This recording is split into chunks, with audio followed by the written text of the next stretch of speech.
Yaxşı gənclər, başlayaq. Qaydalarımızı bilirsiniz. Hər 5 ulduzdan bir mən sizdən soruşacağam. Əgər anlaşılmayan hissə varsa, siz də müəllim, bura anlamadıq, bunu anlamadıq deyərsiniz. E, Hal-hazırda ekranı görürsünüzmü? Evet. Xeyr, Xeyr, yox, xeyr, qaranlıqdır. müəllim. Tamam. Tamam, ekranı paylaşın. Yaxşı. Aha. İndi ekran görünürmü? Ben Bəli. Bəli. Bəli, bəli. Yox, gözlə. Ben. Bəli.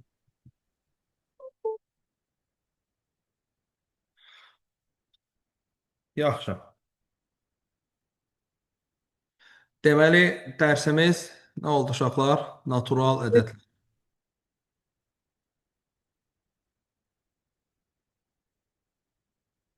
Yaxşı, deməli ulduz bir, əvvəla bu natural ədədlər nədir? Deyirik ki, əşyaları saymaq üçün istifadə olunan ədədlərə natural ədədlər deyirik. 1, 2, 3 və sonsuza qədər gedir. Təbii ki, bu biraz uşaqca bir tərifdir, cılız tərifdir, amma indi burada natural ədədlərin yəni əsas tərifini verməyin mənası yoxdur. Orta məktəb uşaqlarısınız, elə belə yaxşıdır. 1 2 sonsuza qədər gedir. Demişdik ki, bu hesabi bir çoxluqdur. Yəni elementlərini nömrələmək mümkündür. Yəni sayıla bilən sonsuz sayda çoxluqdur natural ədədlər çoxluğu. Natural ədədlər çoxluğunu hər şeydən əvvəl 2 dənə alt çoxluğa ayırmaq olar. Onlardan birini götürək cüt ədədlər. Genel olaraq uşaqlar cüt ədədlər 2-yə bölünən ədədlərə deyilir.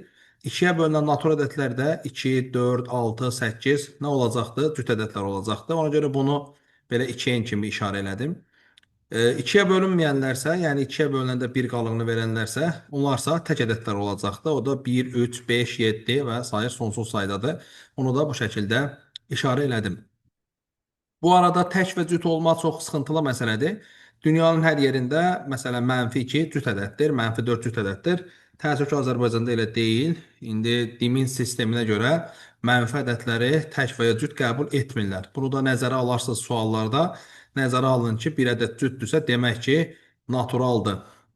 Bəli, bunu da nəzərə alarsınız. Razılaşmasaq da belədir. İndi hələ ki o sistemi dəyişməyiblər. Bəzi suallar var ki, orada nəzərə almalıyıq ki, cüt ya da tək ədəd mütləq və mütləq natural olmalıdır. Yaxşı, ulduz 2. Ulduz 2-də görəcəyik ardıcıl ədədlər. Ardıcıl ədədlər. Deməli, ardıcıl ədədlər nədir? Aralarındakı fərq 1-dir. Məsələn, 3 ilə 4 ya da nə ola bilər? A ilə A plus 1. Təbii ki, A-nın özü burada necə ədəddir? Natural ədəddir və s. Aralarındakı fərq 1-dir. Birinci bu olsun. İkinci, ardıcıl tək ədədlər. Ardıcıl tək ədədlər. Bunlarsa aralarındakı fərq 2-dir və tək ədədlərdir. Məsələn, 1 ilə 3 ya da məsələn 7 ilə 9 ya da A ilə A plus 2. Amma burada A-nın özü necə ədəd olmalıdır? Cüt ədəd olmalıdır. Belə cüt yazım ki, bilin ki, bağışlayın. Cüt yox. Tək ədəd olmalıdır. Belə tək yazım, aydın olsun. Yaxşı, sonra üçüncü isə ardıcıl ardıcıl cüt ədədlər. Bunlar arasında da fərq 2-dir. Yəni 2, 4, məsələn 8, 10. Hətta belə də ola bilər bu arada. 18, bu da ardıcıl cüt ədəddir. Və ya A ilə A plus 2 və təbii ki, A-nın özü yenə burada necə olmalıdır? Cüt bir ədəd olmalıdır. Ya, tək və cüt ədədlərlə əlaqəli çox gözəl suallar vardı, amma təəssüf ki, bizdə çox da belə fikir verilmir bu mövzuya.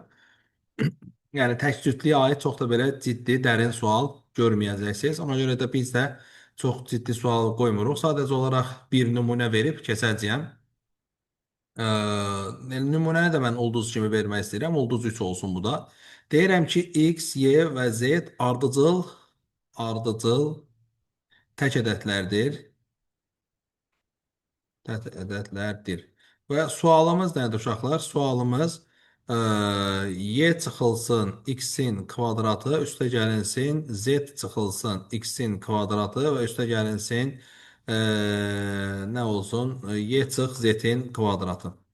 Bəli, bunun nə olduğunu axtarırıq. E, deməli, ben diyeyim. e, yox, sualları mən özüm həll edəcəyəm.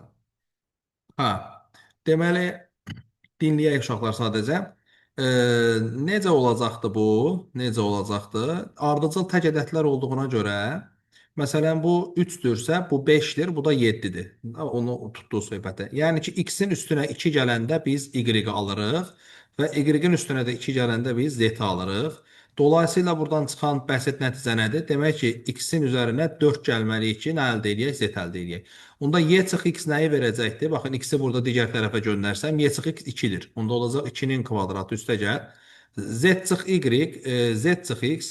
Baxın, burada da x-i digər tərəfə göndərsəm, z çıxılsın x 4'tür. O zaman olacaq 4'ün kvadratı üstə gəlinsin. Y çıx z.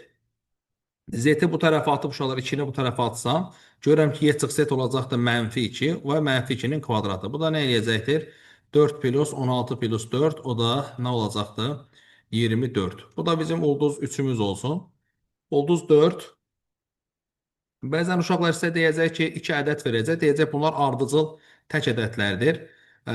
Oradan eni tapın. Məsələn, deyirəm ki, 8n plus 7 və 6n plus 9 ardıcıl tək ədədlərdir. Ardıcıl tək ədədlərdir. İndi inşallah buradan n tam çıxar. Bunu salladım biraz. Tək ədədlərdir. Ədədlərdir. Eni tapın. Eni tapın. Deməli, bunlar ardıcıl tək ədədlərsə iki hal var. Birinci hal nədir? Birinci hal budur ki, birinci hal budur ki, 8n üstə gəlinsin 7-nin üstünə 2 gələrək nəyi əldə edirik? 6n plus 9-u. İkinci hal budur ki, tərsinə 6n plus 9-un üstünə 2 gələrək nəyi əldə edirik? 8n plus 7-ni. Yəni, hər iki halı nəzərə almalısınız tək və cüt ədədlərdə. Buna diqqət edirsiniz. Deməli, buradan çıxır ki, 2n bərabərdir 0-a, eləmi çıxır? Bəli, 2n bərabər 0, n çıxdı 0. Ola bilər, bəli, n 0 olanda görürsünüz 7 və 9 olur. Digər tərəfdən çıxır ki, ə, mənfi 2n bərabərdir mənfi 4-ə, n də bərabərdir 2-yə. Dolayısıyla başqa bir halı hansıymış? 2 olduğu halıymış. Bəli, demək ki, n-in 2 dənə qiymətində, əgər mən səhv eləmədimsə hesabda, bunlar ardıcıl tək ədədlər olar. Ulduz 4 də belə getdi. Ulduz 5. Ulduz 5. Rəqəmlər çoxluğunu görək. Deməli, A bir çoxluqdur. 0, 1, 2, 3, 4, 5, 6, 7, 8 və 9. Bəli, 10 dənə rəqəm var. Rəqəmlər ədədləri yazmaq üçün istifadə etdiyimiz simvollardır. Biz bunlara ədəd deyirik. Başına rəqəm deyirik. Ədədləri yazmaq üçün istifadə etdiyimiz simvollara deyirik rəqəmlər. Biz onluq say sistemindən istifadə etdiyimizə görə burada 10 dənə rəqəm olacaqdır 0 ilə 9 arasında. Bəzi suallarda belə bir işarələmə görəcəksiniz. Bunun üzərində xətt olması bu anlama gəlir ki, bu A vurulsun B deyil. Yəni mövqeyi göstərir. Göstərir ki, məsələn, A 2-dirsə ya da B 7-dirsə, onda AB ədədi 2 rəqəmli ədəddir. Olacaqdır neçə? 27. Yəni hasil deyil də. Bunu anlamanız gərəkir. Və əgər sizə belə bir ədəd verilibdirsə ki, ABC ədədi, siz onda başa düşəsiniz ki, A da, B də, C də A-nın bir nəyidir? Elementidir. Bu birinci və burada diqqətli olmanız gərəkən məqam hansıdır? Ədəd heç vaxtı sıfırla başlamaz. Ona görə də A ədədi sıfırdan nə olmalıdır? Mütləq və mütləq fərqli olmalıdır. Bu nüanslara diqqət etməniz gərəkir. O nəymiş rəqəm? Ədədləri yazmaq üçün istifadə edilən simvollar. Yaxşı, indi 5 ulduzu tamamladıq. Burada uşaqlar kimin sualı var? Bu 5 ulduzdan anlaşılmayan hissə kimdə varsa əl qaldırsın və sual versin, izah eləyək. Bu 5 dənədən geri gedirəm, siz də rahatca baxın deyə. 5 dənədən danışdıqlarımızdan kimin sualı varsa versin. Müəllim, ulduz 4-də Hə. 8n plus 7, 6n plus 9 ardıcıl yazılıbsa, avtomatik kiçik olan 8n plus 7 olmalı deyil. Yox. Niyə yox? Çünki n haqqında orada hər hansı bir məlumat verilməyib də. Sən düşünürsən ki, n müsbət ədəddir, ona görə fikirləşirsən ki, 8n plus 7 daha şeydir, balacadır. Amma n mənfi ədədi olsa elə olmaz axı. Hə, başa düşdüm müəllim. Yəni n-in elə bir qiyməti ola bilər ki, həmin qiymətdə o siz deyən kimi olmasın da, o mümkündür. Tamam. Yaxşı, başqa? Aydındır. Başqa uşaqlar sual var? Müəllim, eni onda şərt kimi verir orada, en Yox, müsbəti n mənfi. haqqında heç nə vermir. Elə de son n-i soruşur ki, n neçə ola bilər? Orada tam olmaya da bilər, hər şey ola bilər. Yəni orada bir sıxıntı yoxdur. Bildim müəllim. Yaxşı, başqa sual uşaqlar? O zaman davam edək. Müəllim, Hə. müəllim ulduz 2-də orada demişdiniz ki, ardıcıl ədəd olanda A müsbət natural olmalıdır. Onun səbəbi nədir? Mənfilər ardıcıl ola bilməz. Ə, əslində olar. Əslində olar. Mən orada onu ona görə natural verdim ki, A-nın tam ədəd olduğu fərq edilsin. Çünki mən burada A plus 1 demişəm, Ümid. Bu ola bilsin ki, məsələn, insan düşünsün ki, 2-də 1 ilə 1,2-də 1-dən mi olar? Yəni bu olmaz da. Bunu saf dışı buraxmaq istəmişdim. Buna görə A-nın natural olduğunu seçdim. Hə, bir də biz indi elə bir natural ədədlə keçirik deyə onu öncəlik götürdüm və tam da ola bilər, sıxıntı yoxdur. Bura əlavə eləyək ki, A həmçinin bəli, tam ədəd də ola bilər. Bu problem yoxdur. Yəni Oldu mənfilərdə müəllim. də var ardıcıllar. Yəni orada sıxıntı yoxdur. Başqa? Yaxşı, tamam. Davam eləyək uşaqlar, ulduz 6. Deməli, burada çözümləməyə baxacağıq. Yəni, baxın, bu AB yazılışı nə anlama gələcəkdir? Burada B təklik mərtəbəsidir, A onluq. Dolayısıyla bu 10A üstəgəlinsin B anlamına gəlir. Biraz daha bunu irəlilədək, ABC-ni götürək. ABC nə anlama gələcəkdir? 100A üstəgəlinsin 10B üstəgəlinsin C. Bunlar, yəni, çox rahat, hər kəsin bildiyi temalardır. İndi biraz daha bunu irəlilədirəm.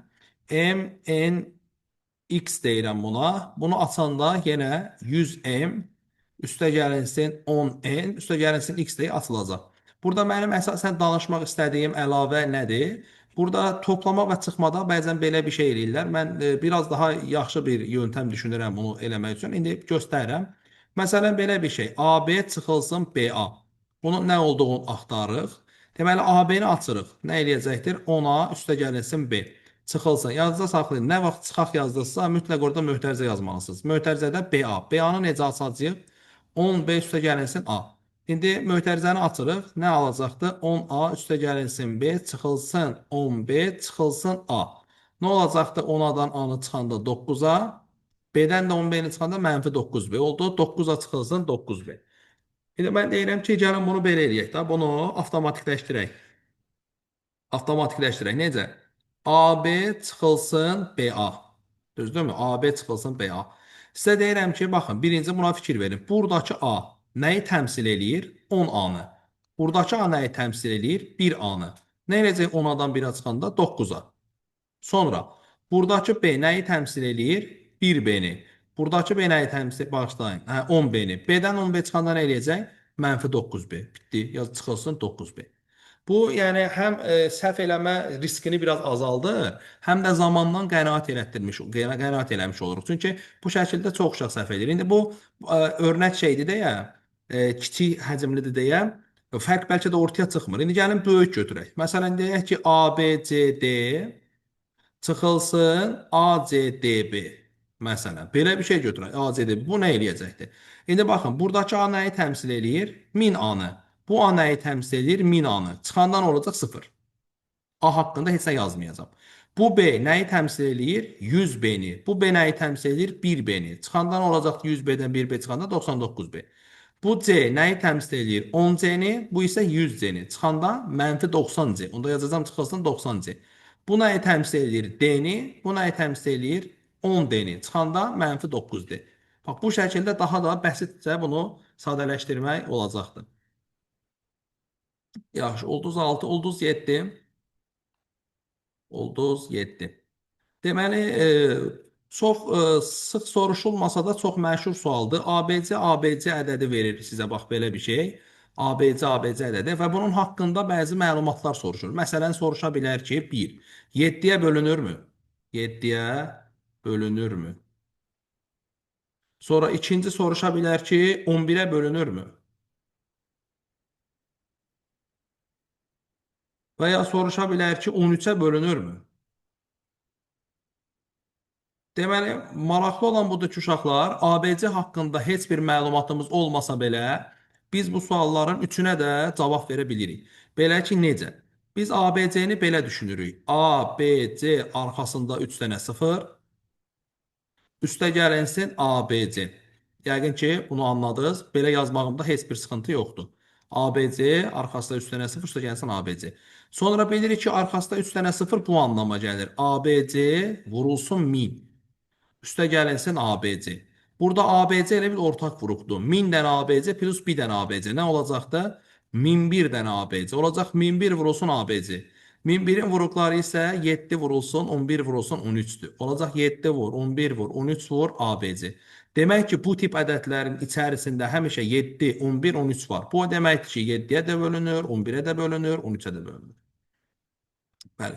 Bu biraz gözəldir və bu bəzən məsələn 7-yə bölünmə əlaməti, 11-ə bölünmə, 13-ə bölünmə əlaməti nin kökündə bu dayanır ki, ilk üçündən son üçünü çıxırsan falan belə.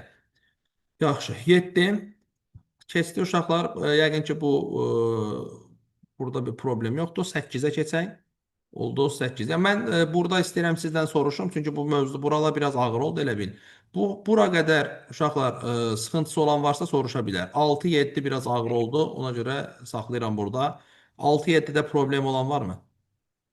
Mənim 7-dən 1001-i hardan tapdınız? 7-dən 1001-i hardan tapdım? Bura qədər başa düşdüm. Bax burada elə bir ABC vurmayın, üstə gəlməsin ABC idi. Elə bir 1000 ABC plus 1 ABC-də, o da oldu 1001 ABC. Başa düşdüm. Başqa gənclər Mini sual hardan olur. tapdınız ki müəllim? Nəyi? Mini.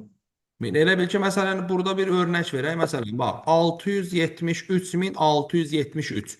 Biz bunu belə yazanmarıq. 673.000 üstə gəlinsin 673. Düz deyil? 673 mini Bəli. 673 vurulsun 1000 kimi yazanmaram. Plus 673. Bu da eləyəcəkdir nə? 673 vurulsun 1001 da. Eyni şeyi ABC üçün elədim. Bir Başqa gənclər? Yuxarıda Müəllim, çıxmada sıxıntı sualda yoxdur. Necə? 6-cı sualda siz dediniz ki, biz onu asanlaşdırıb dərhal Hə. 9 açıq 9B yaza bilərik. Bəs Hə. açıq sual düşsə biz belə yazsaq tam bal verərlər? Yəni 10 ayla yazmasaq birinci. Mənə elə gəlir ki, yəni bu belə bir açıq sual düşməz də. AB çıx BA neçədir? Sadəcə məsələn düşər ki, AB çıxılsın, BA bölünsün, AB plus BA. Sən də ona yazarsan 9 açıq 9B bölü 11 plus 11B belə gedərsən yəni. Bu sadəcə şey komfort sağlayır da sənə. Bir burada problem yoxdur. Amma birbaşa məsələn bu düşsə təbii ki, açıb yazman daha məqsədə uyğun olar. Ki o görsün ki, sən bunu aça bilirsən də, cavabı elə bir kopyalamamısan. Aha, bildim. Təşəkkür Hə, edirəm. yəni mən bunu ona görə deyirəm ki, həm şey da, bu test olanda daha rahatlanırsan. Zaten orada sənə bir sual düşübsə, o sənə 6.2 bal verir. Məncə ona vaxt ayırıb elə mötərizə ilə yazmaq daha şey olar. Sən onu göstərməlisən ki, daha qəşəng bilirsən. Başqa sual olan? Müəllimə, o ABC-nin yerində Hə. AB olsa yenə də o keçərlidir. ABC-nin yerində AB olsa, Bəli. xeyr, o keçərli deyil. AB olsa bu şeyə gəlmir axı, 1001-ə gəlmir axı. Hə, Bu olur doğru. 101 vurulsun. Ha, orada 101'e bölündüğünü deyə bilərsən. Məsələn, AB olsa, onda deyərsən ki 101'e bölünür. 1001'e gəlmir o. Yaxşı, yöntemdir da, yəni başa düşdünüz ki, belə bir şey eləmək olar. Tamam, davam eləyək onda. Ulduz 7, ulduz 8. Yaxşı. Ulduz 8-də biz nəyi görəcəyik? Yəni artıq bu çözümləmədən də çıxdı uşaqlar. Artıq yavaş-yavaş bölünə bilməyə doğru gedirik. Deməli, A ədədini gənclər B ədədinə böləndə tutaq ki, C düşür, qalıqda da nə qalır? R qalır. Burada A-nın adı olacaqdı bölünən, B-nin adı olacaqdı bölən, C-nin adı olacaqdı qismət, R-ə də deyəcək qalıq. Deməli, baxın, bu yazılışda iki dənə mühüm şərt var. O iki mühüm şərtin nədir? Birincisi budur ki, uşaqlar, qalıq, yəni R, B-dən kiçik olmalıdır. Bu arada B mənfi də ola bilər deyə. Deyəcək ki, B-nin modulundan kiçik olmalıdır. Sıfırdansa böyük bərabər olmalıdır. Demək ki, qalıq heç vaxt uşaqlar nə ola bilməz? Mənfi ola bilməz. Ən az nə olacaqdır? Sıfır olacaqdır. Və nə vaxt sıfır olur? O tam bölünür dediyimiz məsələdə qalıq sıfır olur. İkincisi, buradan uşaqlar, daha doğrusu buna şərt demək olmaz. Şərtin nə olduğunu deyəcəm. A bərabər olacaqdır. Yəni bölünəni tapmaq üçün B-ni C-yə vurub üstünə R gəlməliyik. Bax bu göstəriş yeganədir. yeganədir. Yəni bölünmə alqoritmasında ikinci belə bir göstəriş yoxdur. Zaten erin bu halda sərhədlənmə səbəbi budur. Səbəb budur ki, başqa göstəriş olmasın. Bu göstəriş yeganə olsun. Bu arada, yəni məsələn gəlin bəsit bir örnək verirəm. 17-ni məsələn bölürük 5-ə. Neçə dəfə düşəcəkdir? 3 dəfə. Təbii ki, məqsədim nədir? Məqsədim 17-yə ən yaxın olan ədədi almaqdır. Da 2 dəfə salmıram məsələn, 3 dəfə salıram. 3 dəfə 5-i nə edəcəkdir? 15. Bunlar arada çıxanda nə qalacaq? 2. Demək ki, bu əməldən sonra mən deyəcəyəm ki, 17-ni 5-ə böləndə qalıqda 2 qalır. 3 düşür, qalıqda 2 qalır. Belə. Və təbii ki, burada 17-ni biz necə göstərə bilərik? 17-ni göstərə bilərik 5 vurulsun 3 plus nə kimi? 2 kimi. İndi mən sizdən bəsit bir sual soruşum. Birinci sualım belə olsun. Buradan ulduz 9 deyəcəyim buna. Ulduz 9 əlavə şeyə keçirəm. Bir neçə sıxıntı var buradan. Ulduz 9. Birinci sualım bu olacaqdı. Ədədi 9-a böldükdə alına bilən qalıqların hasili. Bir bunu soruşacağıq. İkinci, bir də deyəcəm ki, ədədi -6-ya böldükdə alına bilən, siz də düşünün mən yazdıqca, qalıqların cəmi. Yəni birincidə 1-dən 8-ə qədər olan ədədlərin hasilini tapacaq. Bəli. Yəni birdən onda gəlin mən sizə 2 dənə şey verim, siz seçin. Birincisi deyirəm 8 faktorial. 8 faktorial elə sənin dediyindir. 1-dən 8-ə qədər olan ədədlərin hasilidir. İkinci versiya verirəm 0. Mən 0-dan 8-ə. Sıfırdır, qalıq sıfırdır orada. 0-dır mənim. Bəli. Bax görürsüz, yenə təliyə düşürsüz. Tamam. Dinləyək uşaqlar. Deməli, bax biz yuxarıda danışdıq. Hətta mən vurğulayaraq dedim ki, qalıq nə ola bilir? Qalıq 0 ola bilir. Dolayısıyla ədədi 9-a böləndə qalıqda nə qalacaq? 0-dan 9-a qədər. Və 0-dan 9-a qədəri vuranda 8 faktorial etməyəcəkdir. Cavab eləyəcəkdir nə? 0. Yaxşı, ikinci sual haqqında 2 nəfər yorum eləsin. Ədədi -6-ya böldükdə alına bilən qalıqların cəmi. Burada 1, 2, 3, 4, 5 olur və -6, -5, -4, -3, -2, -1, 0 olur. Burada Aha. -5 ilə 5 gedir, -4 ilə 4 Yəni gedir, sən deyirsən ki, cavab 0 mı olacaq? Mən 21 olmur. Cavab 15 olacaq. Tamam, aferin. Onda 2 dənə hələ ki seçənəyimiz var, 15 və 0.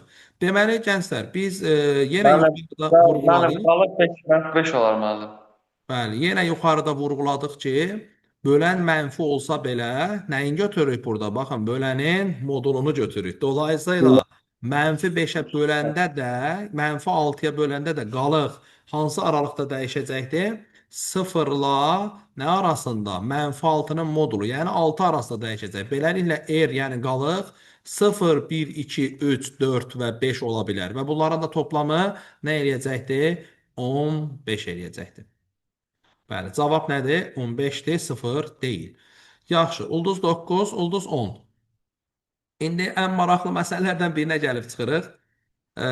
Həm axırıncı olması, 10-cu ulduz olması səbəbilə, həm də ki elə maraqlı olduğuna görə yenə də cavab verə bilərsiniz. Amma əl qaldıraq cavab verək, belə çox səs-küy olur. Mənim sualım budur. -17 ədədini 5-ə böləndə qalıqda neçə qalır? Bax, bu qədər ağıllı uşaqlarsınız. Görək hələ bu sualı kim düzgün Şeyman. tapdı.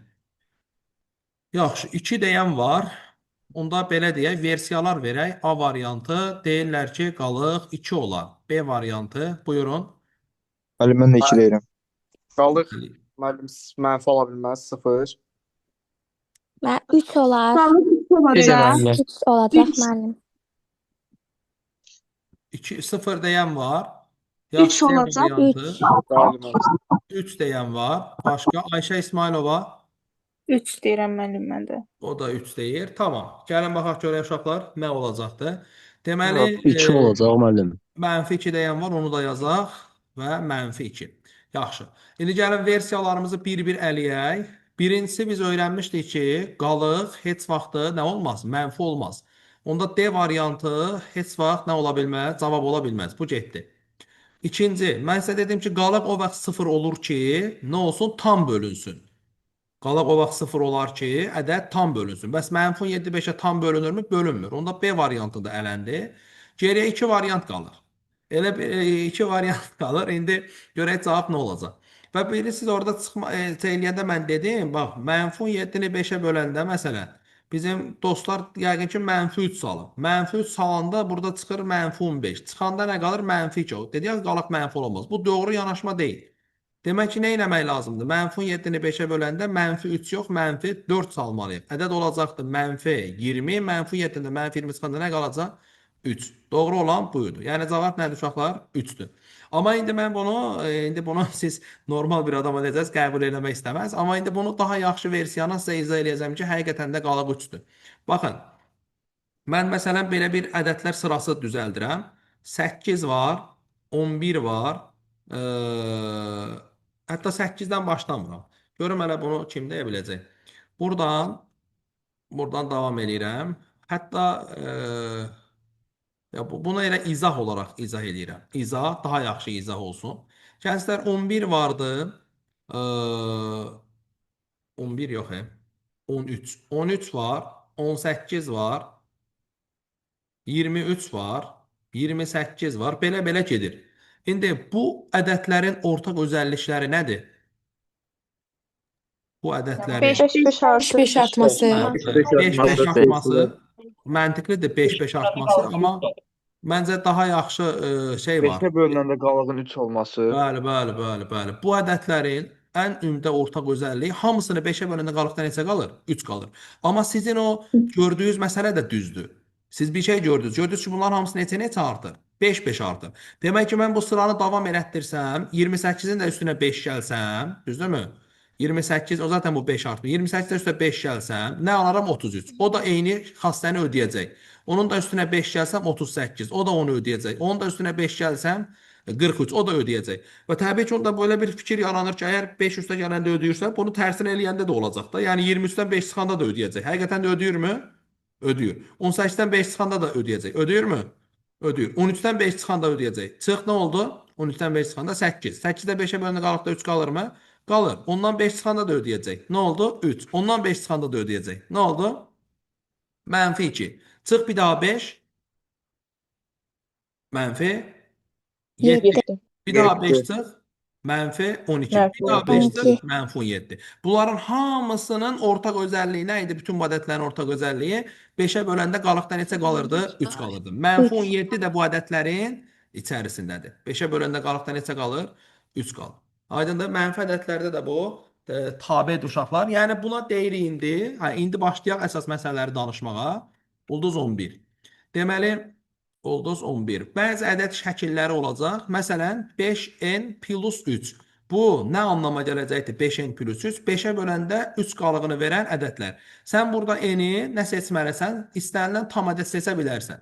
Onda sən burada alacağın ədədlər 5-ə böləndə 3 qalığını verəcək. Yəni, məsələn, düşün bir A ədədidir. Bu ədədi 5-ə bölmüsən, n düşüb, qalıqda 3 qalıb. Onda A-nı necə tanımlayassan, nətəri 5n plus 3 kimi. Dolayısıyla 5n plus 3 görəndə sizin ağlınıza nə gələcəkdir? 5-ə böləndə 3 qalığını verir. Məsələn, 4n plus 7 görəndə ağla nə gələcək? Deyəsən ki, demək elə bir ədəddir ki, 7-yə bölmüşəm, n düşüb, qalıqda, bağışlayın, 4-ə bölmüşəm. 4-ə bölmüşəm, n düşüb, qalıqda nə qalıb? 7 qalıb. Dolayısıyla B buradan nəyə bərabərdir? 4n plus 7-yə nə anlama gəlir?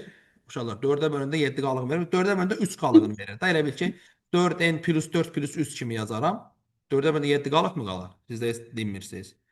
Düzəldim bunu. 4n plus 3. Belə 3 edək bunu. Bəli, 3. Buradan uşaqlar çıxacaq ki, B bərabərdir 4n plus 3. Yəni 4-ə bölündə neçə qalığını verir? 3 qalığını verir. Dolayısıyla mən sizə desəm ki, 4-ə bölünən ədəd, siz deyərsiniz ki, onda bu ədəd 4K şəklində bir ədəddir. 4-ə bölünən ədəd. Təbii ki, biz burada K deyəndə onu nə qəbul edirik uşaqlar? Z-ə daxil olduğunu qəbul edirik. Yəni tam ədəd qəbul edirik. Məsələn, desəm ki, 5-ə böləndə 1 qalığını verən ədəd, siz həmən ona deyərsiniz ki, onda o 5n plus 1-dir. Ya da sualın içində keçsə ki, örnək verəm. Məsələn, deyir 6-ya böləndə 3 qalığını verən ədədi 2-yə bölsəm qalıqda nə qalır? Sən həmən deyəsən ki, 6-ya böləndə 3 qalığını verən ədəd 6n plus 3-dür. 6n plus 3 ədədini 2-yə bölsən, düşər 2n plus 1, qalıqda da nə qalar? 1 və s. da belə. İndi bunlarda daha ciddi məşğul olacaq birazdan. Bu şəkili yəqin gördünüz. Ulduz 11, ulduz 12. Çoxca məşhur olan bir şeydir bu. Deyir ki, məsələn, mən asanı ilə başlayıram. Deyirəm ki, 4-ə bölünən ədədi 12-yə böldükdə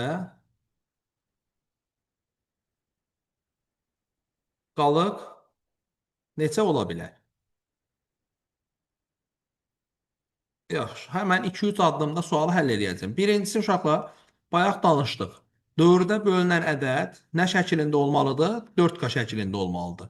4K şəklindəki bir ədədi 12-yə bölürəm. Tutaq ki, M düşür, qalıqda da nə qalır? R. Sual nə deyir? Deyir, R haqqında hansı bilgilərim var? R neçədir? İndi bu yazılışdan 2 dənə nəticə çıxırdı. Birincisi, öyrənmişdik ki, R ədədi böləndən daha kiçikdir. 12-dən kiçikdir. Sıfırdan da böyük bərabər. Deməli, R 0-dan 12 arasındadır. 2, öyrəndik ki, 4K-nı almaq üçün mən 12-ni M-ə vurub, üstünə nəyə gəlməli idim? R-i. Yəni, bərabərdir 12M üstə gəlinsin R-ə.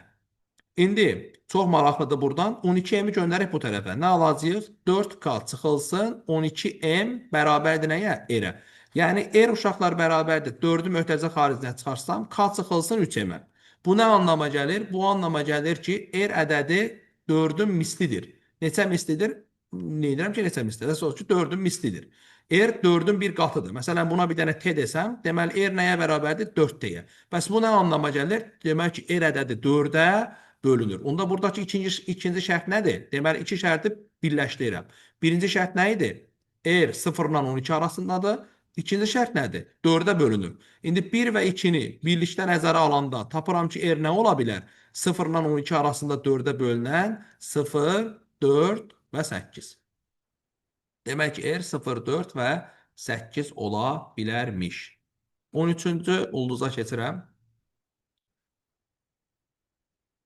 Yenə qalıqla əlaqəli möhtəşəm bir şey. Deyəcək ki, uşaqlar, münasibətdə qalıq axtaranda deyəcək ədədlər yox, qalıqlar önəmlidir. Yəni biz ədədlərin yerinə nələri yaza bilərik? Qalıqları yaza bilərik. İndi bu ən vacib qaydalardan biridir. Bu bizə nə öyrətdi? Bir də deyirəm. Tutaq ki, uşaqlar A ədədini 3-ə böləndə qalıqda 2 qalır. Tutaq ki, B ədədini 3-ə böləndə qalıqda 1 qalır. Sualda deyir ki, A plus B-ni 3-ə böləndə qalıqda nə qalar? Sən gətirəcəksən ədədlərlə yox, nə ilə işləyəcəksən? Qalıqlarla. İndi bunu birazdan izah edəcəm. Gəlin bunu ənənəvi yöntəmlə izah edək. Deyək ki, tutaq ki, burada x düşür. Dolayısıyla A nəyə bərabərdir? 3x üstəgəl 2-yə. Tutaq ki, burada y düşür. Onda B nəyə bərabərdir? 3y plus 1-ə. Onda A plus B nəyə bərabərdir? Bunları toplayanda 3x plus 3y plus 3-ə. Bu isə o deməkdir ki, 3 vurulsun x plus y plus 1. Bu isə o deməkdir ki, A plus B ədədi 3-ün bir mislidir. Bax, buna mən T dedim. Bu isə o deməkdir ki, A plus B-ni 3-ə böləndə qalıqda nə qalacaq? 0 qalacaq. İndi mən deyirəm ki, gəlin daha rahat bir yol tapaq. Bu yol budur. Deyirik ki, ədədlərlə yox, qalıqlarla işləyirik. Yəni, sənə demirmi, A üstə gəl B-ni 3-ə böləndə qalıqda nə qalır? Gətir, A-nın yerinə qalığı yaz. Qalıq neçədir? 2. A-nın yerinə 2 yaz. B-nin yerinə qalığı yaz. Sil, B-nin yerinə qalığı yaz. Qalıq neçədir? 1. Toplada neçə oldu? 3. 3-ü 3-ə böləndə qalıqda nə qalır? 0. Demək, cavab neçə imiş? 0 imiş. İndi bir də başqa sual eləyək. Daha uyğun olsun, daha anlaşılır olsun. Məsələn, çox adamın bildiyini zənn elədiyimə görə bu örnəyi verirəm. Deyirəm ki, A ədədi bərabərdir 26 üstü 5, üstə gəlinsin 51 üstü 4, üstə gəlinsin 101 üstü 3.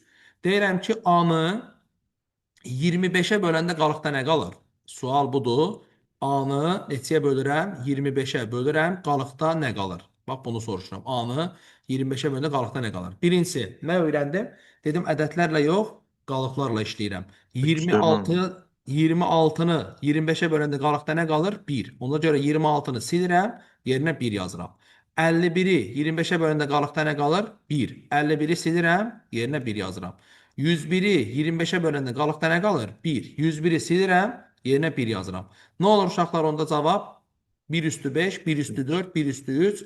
Toplamda nə əldə eləyəcəyəm? A-nın qalığı Deməli, Üç. A-nı 25-ə böləndə qalıqda nə qalacaq olar? 3 qalacaq. Bax, 1, 1, 1, 3. Yaxşı. Bax, bir də təkrarlayıram. Necə oldu? Ədədlərlə yox, qalıqlarla işləyirik. Ədədləri də silirik. Yerinə nələr yazırıq? Həmin ədədlərdən aldığımız qalıqları yazırıq. Bəli. Yaxşı, ulduz 13-də saxlayıram. Bura qədər kimin sualı var? Uşaqlar soruşsun.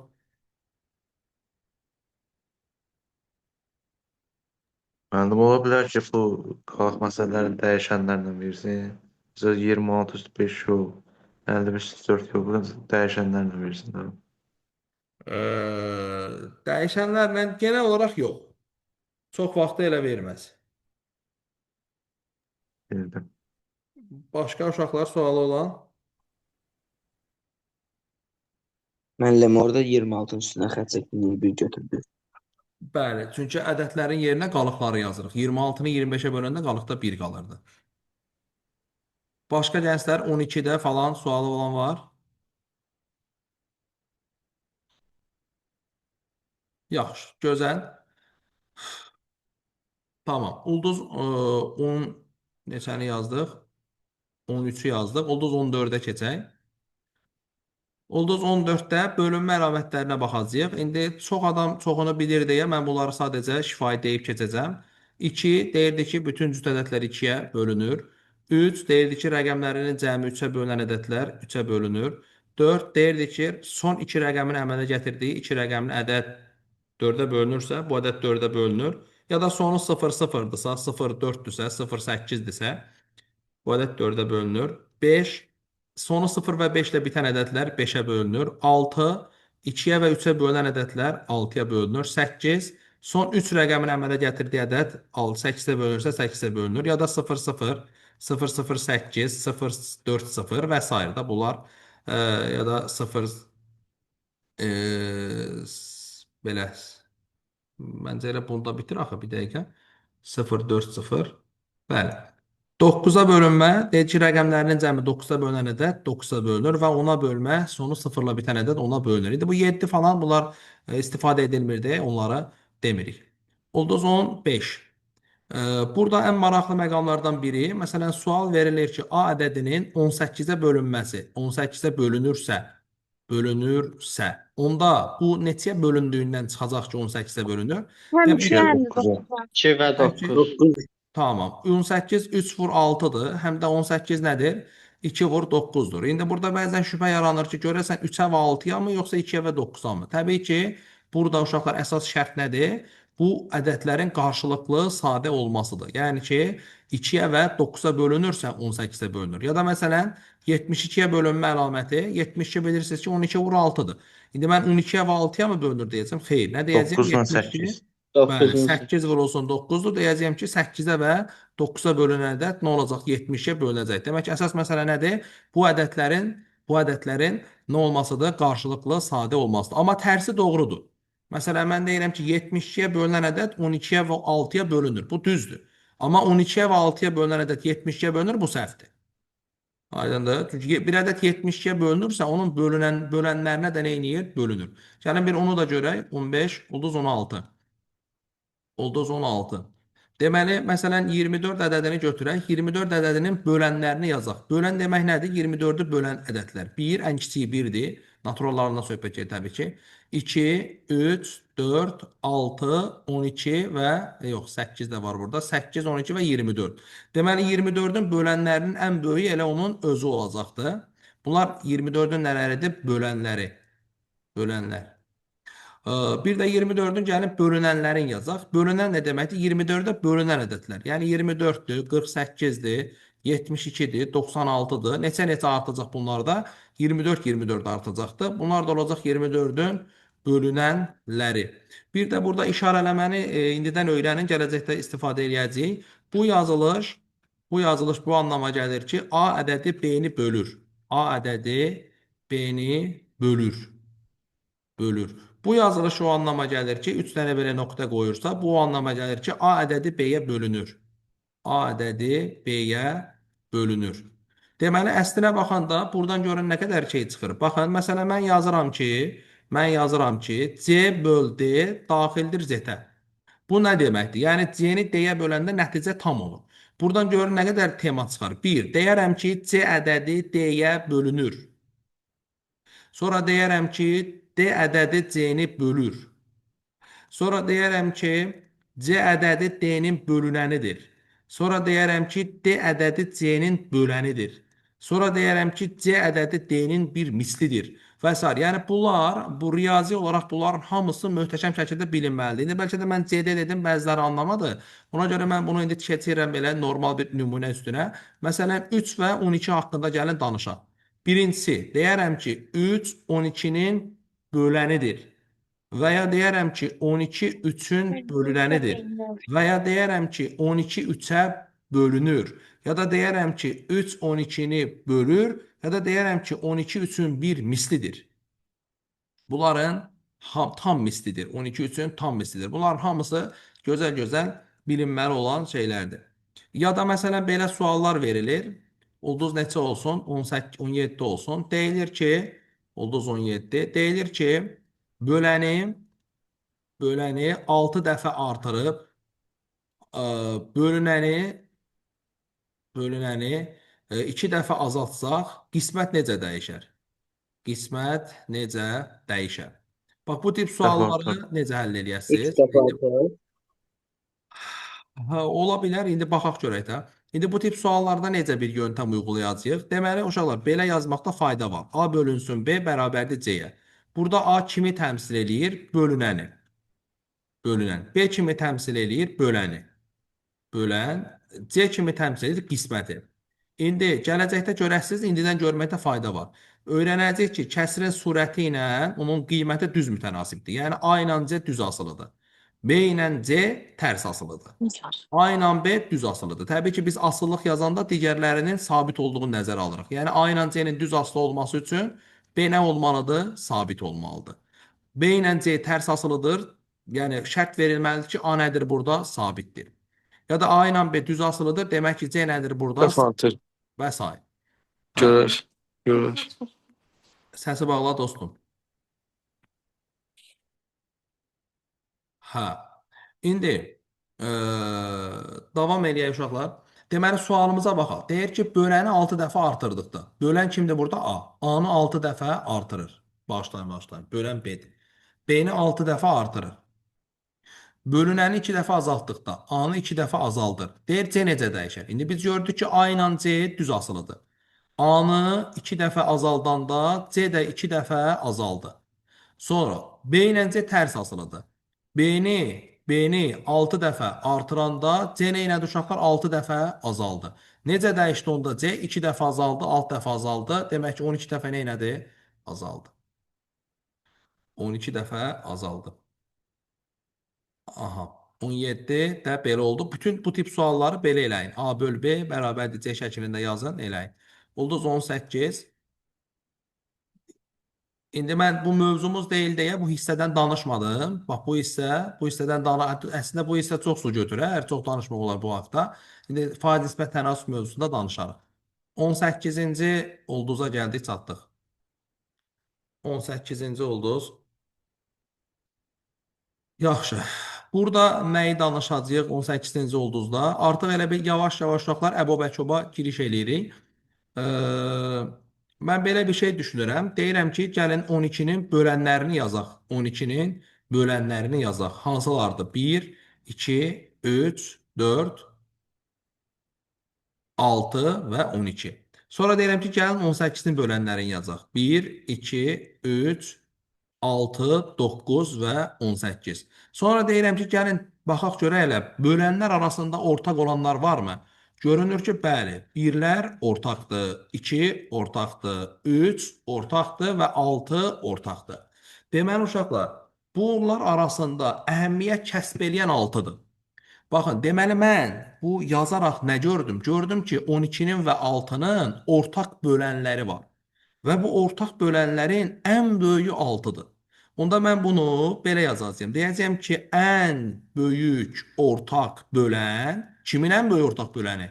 12-nin və 18-in neçədir? 6-dır. Yəni bu anlama gəlir ki, həm 12-ni, həm də 18-i bölən ən böyük ədəd 6-dır. 6-dan daha böyüyü yoxdur.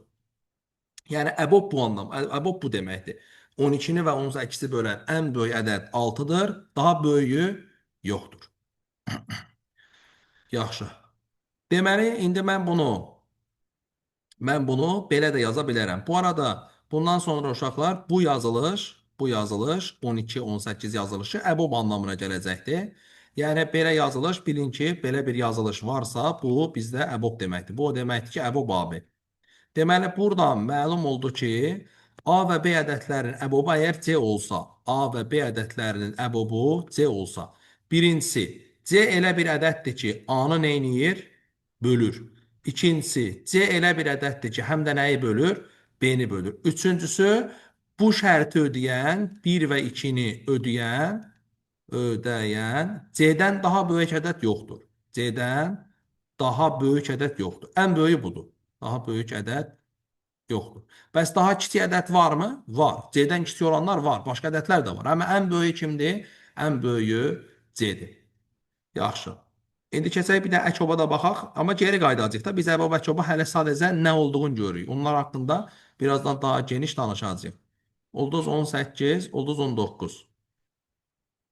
Ulduz 19. Deməli, yenə 18 və 12-ni göz önünə alaq.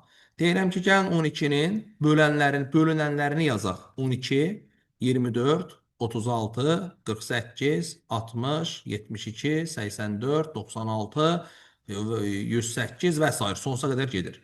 Gəlin 18-in bölünənlərini yazaq. 18, 36, 54, 72, 90, 108 və s. Sonsuza qədər gedir. İndi yenə diqqət edirsinizsə, 12-nin və 18-in bölünənləri arasında ortaq olanlar var. Məsələn, 36, məsələn, 72, məsələn, 108. Deməli, uşaqlar, və əgər mən bu sıraları davam elətdirsəm, sonsuz saydadır və ortaq olanlar da sonsuz saydadır. Bunlar arasında əhəmiyyət kəsb edən kimdir? 36. 36-ın özəlliyi nədir? 36, 12-nin və 18-in ortaq bölənlərinin ən kiçiyidir. Yəni, uşaqlar nədir? Ən kiçik bağışlayın bölünənlərin. Ən kiçik ortaq bölünəndir. Neçə? 36. Bu yazılışdan nə anlayırıq? Anlayırıq ki, 36 elə bir ədəddir ki, 12-yə də bölünür, 18-ə də bölünür və bu şərti ödəyən ondan daha kiçik bir ədəd yoxdur. Ən kiçik 36-dır. 36-nın özəlliyi budur. Yəni, əkob bu deməkdir. Bizim belə bədbaxt bir problemimiz var. Bizim uşaqlarımızın hamısı əkob tapa bilir, əbob tapa bilir, amma soruşsan əkob nədir? Adam bilmir əkob nədir. Yəni, ömür boyu tapıb. Onun sinifdir, 6 sinifdən bəri əkob tapır, amma sonra əkob nədir? Bilmir yəni əkob nədir. Nə tapıram? Bilmir, ha, elə tapıram. Və bundan sonra biz bu yazılışa əkob deyəcəyik. Yəni, belə bir yazılış varsa, AB yazılışı, bax, belə bir yazılış, bu əkob AB anlamına gələcəkdir. Əkob AB. Deməli, uşaqlar, yenə indi buradan deyirəm ki, əgər A və B-nin əkobu bərabərdirsə D-yə, bu nə deməkdir? D elə bir ədəddir ki, A-ya bölünür. Yəni, bu nə deməkdir?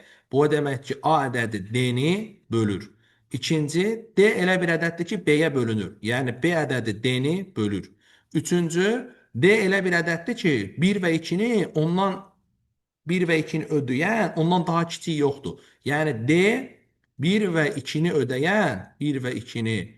ödəyən ən kiçik ədəddir. Ən kiçik ədəddir. Bəli, yaxşı. Burada saxlayıram uşaqlar. Bura qədər ulduz neçədən başlamışdım?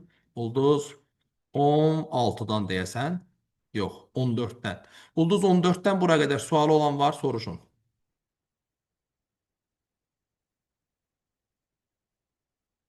Gənclər. Ulduz 16-da sual var. Ulduz 18-ə bir də baxa bilərik. Bəli. Aha. Ulduz 18. Buyurun, sıxıntı nədir? Bir də başdan izah edə bilərsiniz, tam anlamadım. 12-nin bölənlərini yazdıq. 18-in bölənlərini yazdıq. Sonra gördük ki, 12 və 18-in bölənləri arasında ortaq olanlar var. 1, 2, 3 və 6. Sonra baxdıq ki, bunların ən mühimi 6-dır. Niyə? Çünki bu şərti ödəyən ən böyük ədəddir. Daha böyük yoxdur. Biz də ona əbob dedik. Yəni, əbob odur da elə. Ən böyük ortaq bölən. Və ən böyük ortaq böləni necə işarə elədik? Dedik ki, bundan sonra bu yazılış EBOB anlamına gələcək.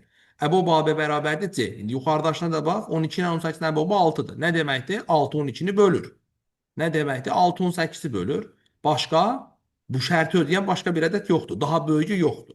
Biz də altda da bunu yazdıq. Dedik ki, A ilə B-nin əbobu əgər C desə, demək ki, C A-nı bölür, həm də C B-ni bölür, həm də bu iki şərti ödəyən C-dən daha böyük ədəd yoxdur. Ən böyüyü C-dir. Başqa gənclər? 17-yə təzədən baxaq da. 17.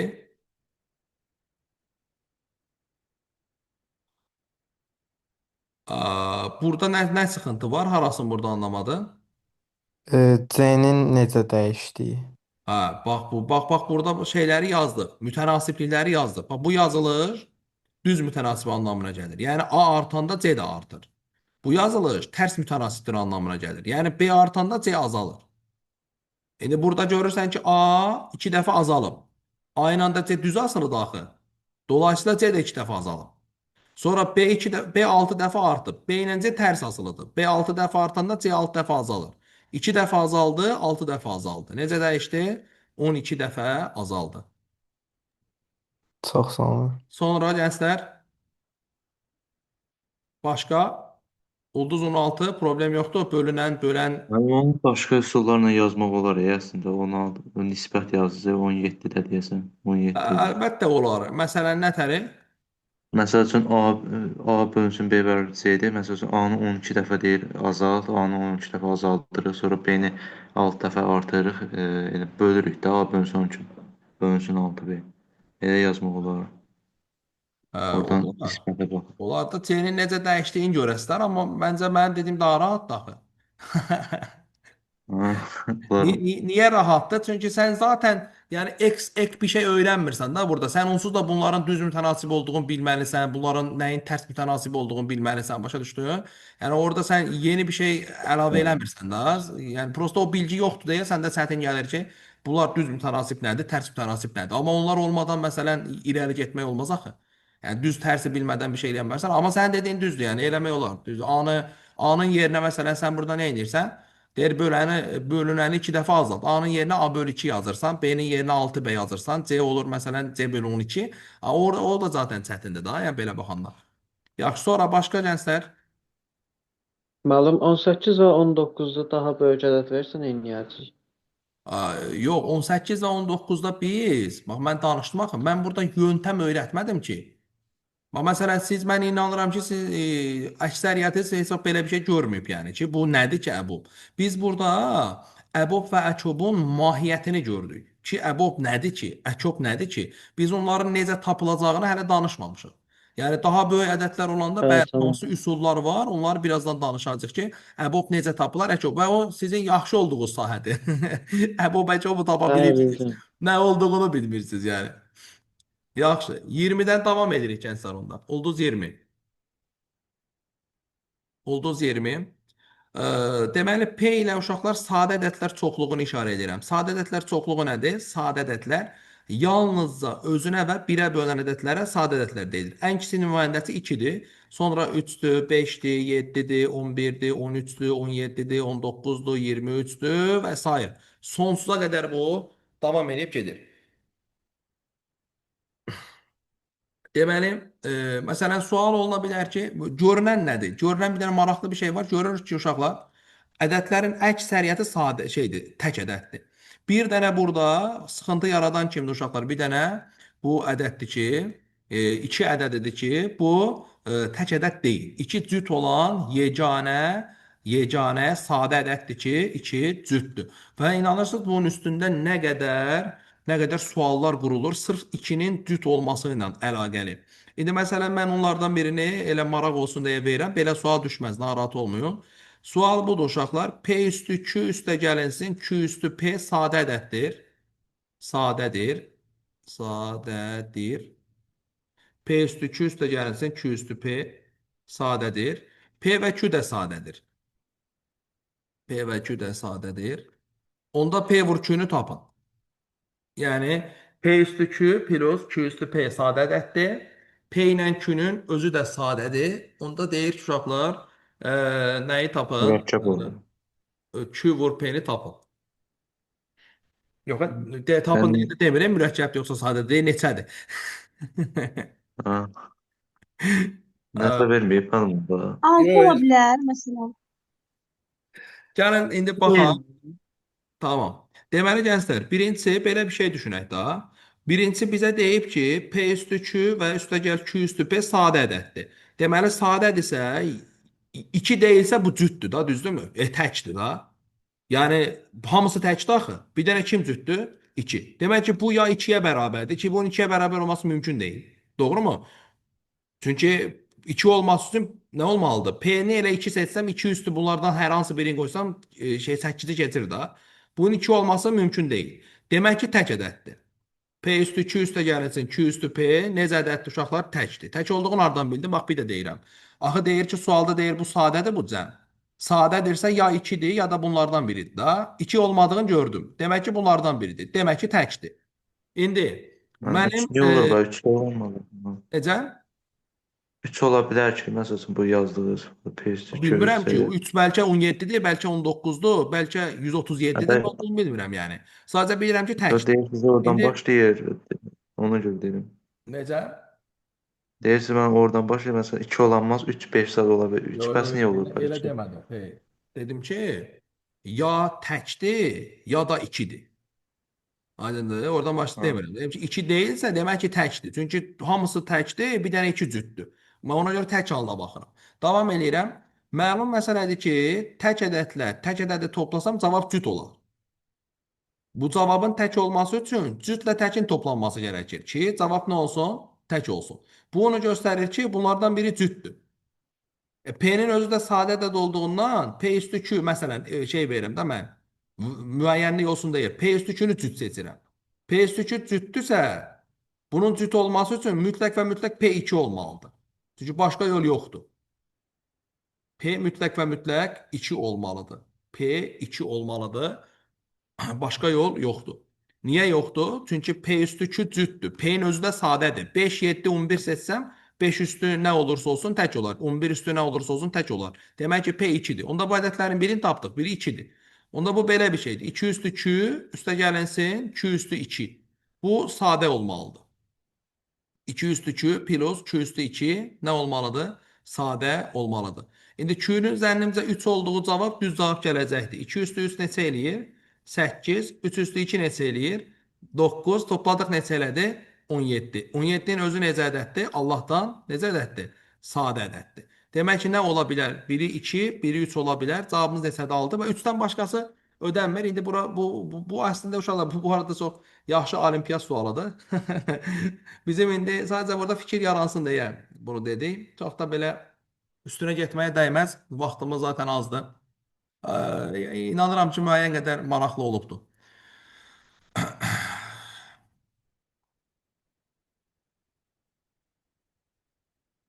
Belə. Davam edirəm. Qısası, sadə ədədlər sonsuzdur. Bu sonsuzluğun isbatı da çox qəşəngdir, amma indi mən orada getmək istəmirəm, çünki vaxtımız həqiqətən də azdır. Buna deyirlər Evklid teoremi. Çox gözəldir. Yəni hər kəsin anlayacağı bir isbatı var. Çox şıqdır, amma nəysə, onları da isbat kitabımızdan oxuyarsınız. Ulduz 21. Deməli, sadə ədədləri danışdıq. İndi nəyi danışacağıq? Mürəkkəb ədədləri danışacağıq. Mürəkkəb ədədlər S ilə işarə ediləcəkdir. Deyirik ki, 2-dən çox böləni olan ədədlərə mürəkkəb ədədlər deyilir. Məsələn, 4-dür, 6-dır, 8-dir, 9-dur, 10-dur və s. Sonsuz sayda mürəkkəb ədəd var. Və burada uşaqlar cəbrin təməl teoremi deyir ki, hər mürəkkəb ədəd sadə ədədlərin hasili kimi göstərilə bilər. Məsələn, 10 necə göstərilir? 2 vurulsun 5 kimi. Ya da məsələn 8 necə göstərilir? 2 vur 2 vur 2 kimi. Ya da məsələn 16 necə göstərilir? 2 vur 2 vur 2 vur 2 kimi. Hər mürəkkəb ədəd sadə ədədlərin hasili şəkildə göstərilə bilər və bu göstəriş yeganədir. O yeganədir deyəndə uşaqlar sıralamanı nəzərə almırıq. Yəni məsələn 10-u 5 vur 2 kimi də göstərə bilər, amma o sıralama nəzərə alınmadan yeganədir. Buradan sadə vuruplara ayrılma məntiqi ortaya çıxır ki, məsələn 210 ədədinin sadə vuruplarını tapın. Nə edirsən? 210-u ayırırsan sadə vuruplarına. Belə düşünürlər çox vaxtı. Məsələn, mən belə eləyə bilərəm bunu. 7-yə bölürəm. Neçə olur? 210-u 7-yə böləndə 30. Sonra bunu 5-ə bölürsən 6. 3-ə bölürsən 2. 2-yə bölürsən 1. Kiçikdən başlayacaq deyə bir qayda yoxdur. Çünki hasildir. Hasildir, yəni 7 vur 5, 5 vur 7. Nə fərqi var? Əsas olan nədir? O 210-un 2 vur, 3 vur, 5 vur, 7 olduğunu göstərməkdir. 210 buna bərabər imiş. Bu da sadə vuruq. Ulduz 21, ulduz 22. İndi buradan irəli gələrək uşaqlar bəzi şeyləri hesablayaq. Məsələn, A ədədiniz P1 üstü alfa 1 vurulsun, P2 üstü alfa 2 vur, P3 üstü alfa 3 və nəhayət Pn üstü alfa n olar işarə edirəm. Və bütün deyirəm ki, Pnlər fərqlidir. Pnlər müxtəlifdir. Müxtəlifdir. İndi belə yazanda çox qarışıq olur. Ona görə mən aşağıda bir dənə də örnək yazıram. Məsələn, yazıram ki, A bərabərdir 2 üstü 7 vurulsun, 3 üstü 4 vurulsun, 5 üstü 3. İndi məsələn, birinci sual. Deyir, A-nın neçə sadə vuruğu var? Sadə, mən belə yazacağım, yəqin də sadə vuruq sayı neçədir? Görürsən, 2-dən neçə dənədir? 7 dənədir. 3-dən 4 dənədir. 5-dən 3 dənədir.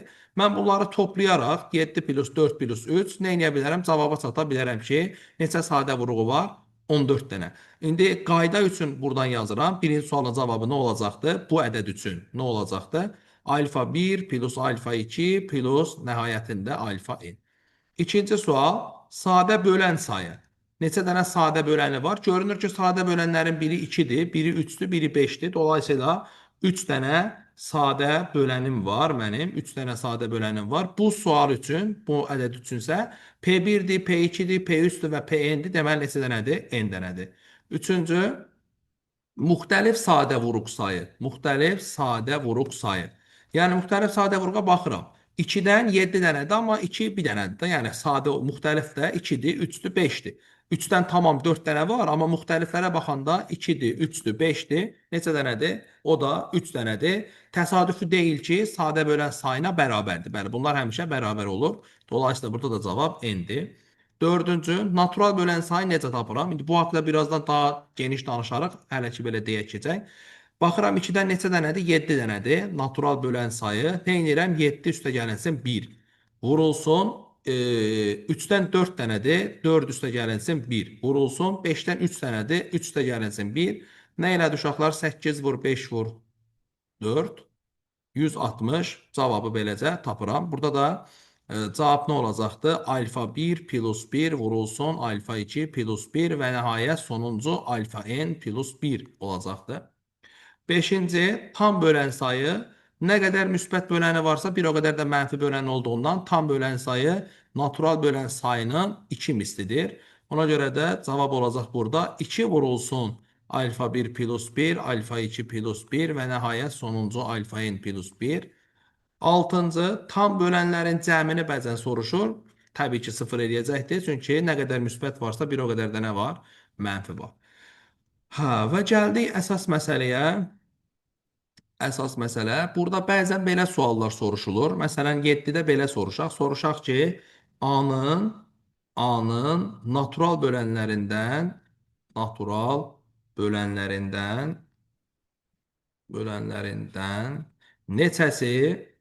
neçəsi 3-ə bölünür? Bəli, belə bir sual soruşsa ki, A-nın natural bölənlərindən neçəsi 3-ə bölünür? Bu zaman uşaqlar, biz natural böləni hesablayanda 3-ün birini nəzərə almayacağıq. Yəni, 4 dənə 3 var da axı burada. Baxın, 4 dənə 3 var axı. Birini nəzərə almayacağıq. Yəni, A ədədini, buna nə deyim uşaqlar? Şərtlənmiş A deyim. Şərtlənmiş A-nı belə qəbul edəcəyik. 2 üstü 7, 3 üstü 3, 5 üstü 3 kimi. Burada natural bölən sayını hesablayanda olacaq 7 plus 1, 3 plus 1 və 3 plus 1. O da nə eləyəcək uşaqlar? 4 vur, 4 vur, 8, 64 dənəsi 3-ə bölünürmüş. İndi məsələn, burada uşaqlar, məsələn, 7-də desək ki, A-nın eyni şeydir uşaqlar, indi bir-bir yazmıram da, natural bölənlərindən neçəsi P3-ə bölünür. P3-ə bölünür desə, nə edirəm uşaqlar? P3-ün birini silirəm. P3-ün birini silsəm, onda belə hesablanacaq da, alfa 1 plus 1, alfa 2 plus 1, da alfa 3 plus 1 yoxdur. Alfa 3 vur, alfa 4 plus 1 və s. gedəcək hara qədər? Alfa n plus 1-ə qədər. Yaxşı. Bir də 8. İndi mən bilirəm, bunlar çox ağırdır. Bəzilərinə çox şey gəlir. 64 dənə yox. 128 dənə olmalı deyil. Elə mi olur? Bəli, müəllim. Ha, 128 miydi? Hə, tamam. Hə, sağ ol. Sonra 8-ci və belə soruşa bilər. Deyər ki, A-nın natural bölənlərindən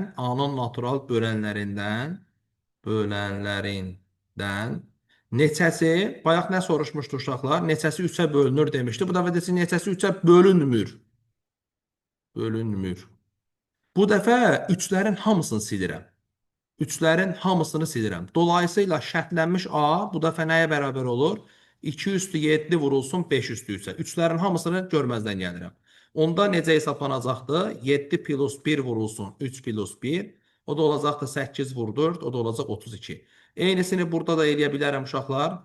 Deyər ki, A-nın neçə natural bölənlərindən neçəsi P3-ə bölünmür. Bölünmür. Bu zaman P3 vuruqların hamısını silirəm. Onda belə hesablanar da alfa 1 plus 1, alfa 2 plus 1, alfa 3 olmaz artıq. Alfa 4 plus 1 və nəhayət alfa n plus 1. İndi tamam. İndi gənclər bura qədər neçə dənə ulduz danışdım? 21 və 20, 21, 22-dən. Sıxıntısı olan var? Ulduz 22-də o 4-5 tez ayırırız. Ulduz Burada 22-də sizə başa neçədir? düşməyə görəcəm. 4-5-li deyəsən, ha 4-5-li. Onu biraz ətraflı izah edə bilirsiniz. Məsələn, niyə üstünə bir gəlirik, vururuq, oradan natural bölənlərini sayını tapanda. Yo, onun niyəsini izah eləmək çox asan deyil. Hə. Yəni o niyə üstünə bir gəlirik, o çox çətin məsələdir. Amma üstünə bir gəlirik yəni. Tamam, indi mən danışmaq istəmirəm, məni danışdırırsın. Yaxşı, gəlin baxaq görək niyə üstünə bir gəlirik. Yəni, Ümid sən ağıllı uşaqsan yoxsa elə belə soruşsan sən can? Yox, mən bilirəm, prosta qaydasını bilirəm, prosta maraqlı gəlsin deyə Aha, soruşuram. tamam. Tamam. Ben bu cevaptan başa düştüm. Bak, bildim sen onu soruşturdun. Sen deyirsən temanı tam tutmamışdın, onu soruşurdun. Olsun. İndi biz burada cavab verək Ümidin bu sualına ki, üstünə niyə bir gəlirik? Yəni uşaqlar indi hamınız demək olar ki 11-ci sinifsiz, illərdir bu mövzunu keçirsiniz, illərdir bunun üstünə bir gəlirsiniz. Heç düşünmüşdünüz üstünə niyə bir gəlirsiniz? İndi gəlin ona cavab verək. Ulduz neçədir bu uşaqlar? Ulduz 23. Bəli. Təbii ki, bu cavabı verəndə burada ulduz 23-ün 7-ci və 8-ci alt başlıqları da yerinə oturacaqdır ki, üstünə niyə bir gəlirik? Ulduz 23. Deməli, indi bir A ədədimiz olsun. A ədədimiz bərabər olsun. 2 üstü 3 vurulsun. 3 üstü 2 vurulsun. 5 üstü 3 məsələn. Deməli, bilirsiniz əslində nətəridir. Yəni, A-nın bölənlərin yazanda biz nə edirik? Bax, mənə qəşəng qulaq asın. A-nın bölənlərin yazanda, məsələn, mən deyirəm ki, bu A-nı bölən bir ədəd yaz. Sən nə eləməlisən? 2 üstü, məsələn, 2, 3 üstü 1, 5 üstü 3 yazsan, A-nı bölən bir ədəd yazmış olarsan. Amma belə bir şey yazsan, məsələn, 2 üstü 4 vur, 3 üstü 2 vur, 5 üstü 1 yazsan, A-nı bölən bir ədəd yazmamış olarsan. Yəni, nəticə tam olmaz. Niyə? Çünki A-da 2 vurğundan 3 dənədir, sənin ədədində 4 dənədir. İndi buradan əslində bir fikir yaranır. Bir fikir yaranır ki, mən 2-ləri, 3-ləri və 5-ləri neçə dənə fərqli seçimdə seçə bilsəm, A-nın bir o qədər böləni var. Yəni, uşaqlar, bu olsun 2-lərin yuvası, bu olsun 3-lərin yuvası, bu olsun 5-lərin yuvası. A-nın bölənlərin içərisində neçə 2 ola bilər? Ola bilər ki, heç olmasın. Ola bilər ki, biri olsun. Ola bilər ki, ikisi olsun. Ola bilər ki, üçü olsun. Neçə seçim var? 4 dənə seçim var. Deməli, seçim sayı 4-dür. 3 haqqında ola bilər ki, heç üçü olmasın. Ola bilər biri olsun. Ola bilər ikisi olsun. Neçə seçim var? 3 seçim var. Gələk indi 5 haqqında. 5 haqqında ola bilər heç olmasın. Ola bilər biri olsun. Ola bilər ikisi olsun. Ola bilər üçü olsun. Neçə seçim var? 4. Nə olur 3 vur? Neçə dənə onda versiya var? 4 vur, 3 vur, 3. Nə eləyəcəkdir? 48. Demək ki, A-nın neçə natural böləni var? 48. Biz ona görə də burada nə edirik hesablayanda? Deyirik 3 üstə gəl 1, vur 2 üstə gəl 1, vur 3 üstə gəl 1. Eləyir neçə? 48. Yəni burada üstə gəlmə bilirsiniz nədir? O yox olan, yəni seçilməyən haldır. Üstə gəl 1, 2-nin olmadığı halı da nəzərə alırıq. 3 dənə var axı. Olmadığı halı da nəzərə alırıq. Ona görə cavab olur nə? 48. İndi bunu nə olduğunu anlayandan sonra Bu ulduz 7 və ulduz 8 daha mənalı hala gəlir. Çünki mən ulduz 7-də nə soruşuram? Bağışlayın, 7-ci punktda nə soruşuram? Soruşuram ki, məsələn, eyni sualı indi də verirəm. A-nın neçə natural böləni 3-ə bölünür. 3-ə bölünür. Həmən başlayıram hesablamağa. Deyirəm 3 dənə yuvam var. 1, 2, 3. Bu kimin yuvasıdır? 2-nin. 2 haqqında qəti şərtim yoxdur. 2 haqqında buradan söhbət edir. Diqqət eləyin. Ola da bilər. Olmaya da bilər. Biri də ola bilər. İkisi də olsa qəbulumdur. Üçü də olsa qəbulumdur. 4 dənə hal var. 3 haqqında artıq 3 haqqında şərt var. İstəyirəm ki, natural bölən 3-ə bölünsün. Dolayısıyla 3-ün olmadığı versiyanı qəbul etmirəm. İstəyirəm ki, bölənin vurukları içərisində 3 olsun. Aydın olur? Bölənin vurukları isə 3 olsun. Demək ki, bu olmadığı versiyanı qəbul eləmirəm. Bunda geriyə neçə hal qalır? 2 hal. Ya 3-dən bir dənə var, ya 2 dənə var. Ona görə orada mən deyirdim ki, siz 2-nin birini, 3-ün birini görməzdən gəlin. Keçirəm 5. 5 haqqında da uşaqlar bir qəti şərt yoxdur. Ola bilsin ki, heç 5 olmasın vuruklar içərisində, ola bilsin bir dənə 5 olsun, ola bilsin 2 dənə olsun, ola bilsin 3 dənə olsun. Neçə dənə var?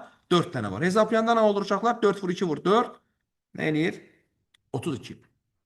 İndi o mənim dediyim kimi hesablayırıq. Nə deyirdik? Deyirdik 3-ə bölünürsə 3-ün birini görməzdən gəl. Burada nədir? Bax, A-nın özü nədir? A-nın özü belədir hal-hazırda. 2, 2, 2, 3, 3, 5, 5, 5. Belə deyil. Deyirəm ki, əgər sənə deyirsə ki, natural bölənlərdən biri 3-ə bölünsün, 3-ün birini görməzdən gəl. Onda nə olacaqdı hesablayanda? 2-dən 3 dənədir, 3 plus 1, 3-dən 1 dənədir, 1 plus 1, 5-dən 3 dənədir, 3 plus 1. Nə oldu cavab? 4 vur 2 vur 4 nə elədi? 32 yenə. Aydındır? Və o biri də anlamlı hala gəlir. 8-ci şeydə punktda nə demişdik? 8-də demişdik ki, 3-ə bölünmür. 3-ə bölünmür. Bölünmür variantı nədir? Yəni baxın, yuxarıya baxın. Yuxarıda hamısı var da. Hamısı neçə dənədir hamısı? Hamısı 48 dənədir, düzdürmü? İndi mən 3-ə bölünməsini istəmirəm. Bölünməsini istəmirəmsə, istəyirəm ki, onda vuruklar içərisində 3 olmasın. Dolayısıyla bu halı bu halı istəmirəm. Bir dənə bu halı istəyirəm ki, 3 olmasın. Onda burada neçə dənə hal olmuş olur? Bir dənə hal olmuş olur. 4 vur 4. Cavab nə olur uşaqlar? 16. Deməli 48 dənəsindən 16-sı 3-ə bölünmür. Bax biz tapdıq ki, 32-si də bölünür. Bir-birini təsdiqləyir. 48 dənədir, 16-sı bölünmür, 32-si bölünür. Bəli. İndi gənclər, indi mən sizə bir söz deyim. Mən indi bunu danışıram. Mən bunu 35 dəfə də danışsam, buradakı bəzi uşaqlar bunu anlamayacaqdır. Bu normaldır yəni. Yəni hər kəs bunu yəni yalan olmasın, müəllimlərin əksəriyyəti burada ikincisindən çıxa bilmir. O problem deyil. Baxın mən sizə nə deyirəm? Hətta belə bir şey deyim, ürəyiniz rahatlasın. 6-dan sonrası buraxılış heç vaxt gəlməz. Yəni natural bölənlərlə neçəsi 3-ə bölünür, neçəsi 3-ə bölünmür, neçəsi cütdür, neçəsi təkdir. Belə sual gəlməz. Sadəcə olaraq indi dərs daha kaliteli olsun deyə mən bunu izah elədim. Ümid də məni yordu. Aynen, biraz Niyə daha üstünə yaxşı oldu. bir gəldiyini də izah elədim. Başqa nə istəyir ürəyiz? Ümid anladın mı? Bəli. Aferin sənə. Başqa uşaqlar ulduz 23-ə qədər sualı olan var? Müəllim, bəs bloka gəlmə ehtimalı var? Zənnimcə hə. Bildim. Bəli. Bloka gəlmə ehtimalı var. Elə Yox. daha yadda qalın. Mən də qalın. Hə. Tamam, o zaman biz uşaqlar davam edək burada. İndi gələk çataq hansı məsələyə? Ulduz 24-dəyik. Ulduz 24. Bəli. Deməli, bayaq biz Əbu Bəkov haqqında giriş elədik. Yəni, Əbu Bəkovun nə olduğuna dair. İndi uşaqlar, Əbu Bəkov necə tapılar? Ona dair 3 dənə yöntəm deyəcəyik. İndi kimin asanına nə gəlirsə yox. Hər kəs bu üçünü də bilməlidir. Çünki elə suallar var ki, onun birini bilməsən yazamırsan. İndi o 3 üsuldan birinci üsuldan davam edirik. Birinci üsula deyirəm uşaqlar, ənənəvi üsul. Ənənəvi, əsasən bu üsulla tapılır. Örnək üstü ilə başlayaq. Elə bayaqki örnəklərimizi verək. 12 və 18. 12-ni ayırırıq uşaqlar vurublarına. 12-ni ayırırıq qruplarına. 2-yə 6, 2-yə 3, 3-ə 1. 18-də ayırıq qruplarına 2-yə 9, 3-ə 3, 3-ə 1. Baxırıq görək qruplar arasında ortaq olanlar varmı? Görürsən ki, bu 2 ilə bu 2 ortaqdır. Bu 3 ilə də bu 3 ortaqdır. Bitdi. Deməli uşaqlar 12 və 18-in əbobunu tapanda ortaq olanları vururuq. 2-ni vururuq 3-ə. Nə elədi? 6. İndi görürsünüz ki 12 və 18-in sadə qrupları arasında ortaq olmayanlar var. Ortaq olmayanları kvadrat mötərizəyə alacağam, kvadrat alacağam. Məsələn, bax buradakı 2 ortaq deyil. Buradakı 3 ortaq deyil. Ortaq olmayanların hasilini S ilə işarə edirəm. Ortaq olmayan sadə qrupların hasili olacaq S, o da 2 vur 3, elədi 6. Deməli, indi gəlirəm əkop tapmağa. Əkop tapanda isə uşaqlar, ortaqlarla ortaq olmayanları vururam. Yəni əbob olan S-ni vururam. 6 vur 6, cavab 36. Baxın, bir də izah edirəm. Ortaqları vururam, əbob olur. Ortaq olmayanları vururam, S olur. Əbobla S-ni vururam, əkop olur. Məncə çox rahatdır. Belə anlatım çox rahatdır. Ortaqları Müəllim səni tapmaq üçün orada əbobda orta fırıq çıxardı belə səni tapmaq da olar da müəllim. Olar, indi onu danışmamışam da hələ. Deməli, ortaqları vururam, 6 olur. Yəni əbob olur. Ortaq olmayanları vururam, S olur. Əbobla S-ni vururam, əkop olur. Bu ənənəvi üsulumuz uşaqlar budur və ən az istifadə edəcəyimiz üsulumuz da budur. İndi bu, məsələn, suallar verilir belə. Məsələn, ek olsun bu. Tutaq ki, çox gəlir belə. Mən bunlara gic-gic sual deyirəm. Çünki bu gic-gic suallardır bunlar. Eilerven diaqramları verilir.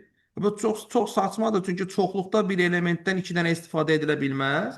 Məsələn, sən çoxluğa bura 2-2 yazan varsa, amma bunlar yazırlar da, bunlara nə var?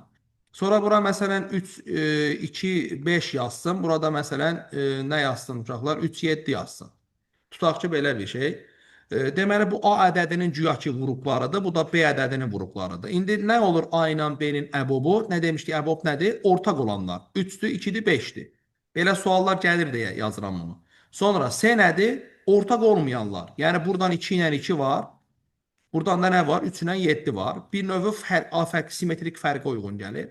Sonra bir də nə var uşaqlar burada? A ilə B-nin əkobu var. Əkob da hamısıdır. Yəni, ortaq olanlarına bundan bunu vurursan, o da olur 2 vur, 2 vur, 3 vur, 2 vur, 5 vur, 3 vur, 7 və s. Belə. Niyə bunlara belə deyirəm, yenə izah edeyim. Deməli, çoxluğu, mən keçən dünən danışanda çox belə dərinə getmədim. Çoxluğu qurulanda 3 dənə prinsip üzərinə qurulur. Çoxluq yeganəlik prinsipi, müəyyənlik prinsipi. Yəni elə bir ki, orada yeganəlik prinsipi, müəyyənlik prinsipi əslində üstündə bayağı bir danışmaq olar. Məsələn, hər örnək verəm. Məsələn, mən deyirəm ki, riyaziyyat kitabları çoxluğu. Bu müəyyən bir çoxluqdur. Bu çoxluq ola bilər. Amma məsələn deyirəm ki, yaxşı uşaqlar çoxluğu. Bax, bu yaxşı uşaq artıq nisbi olduğuna görə müəyyən deyil. Məsələn, belə bir çoxluq yoxdur.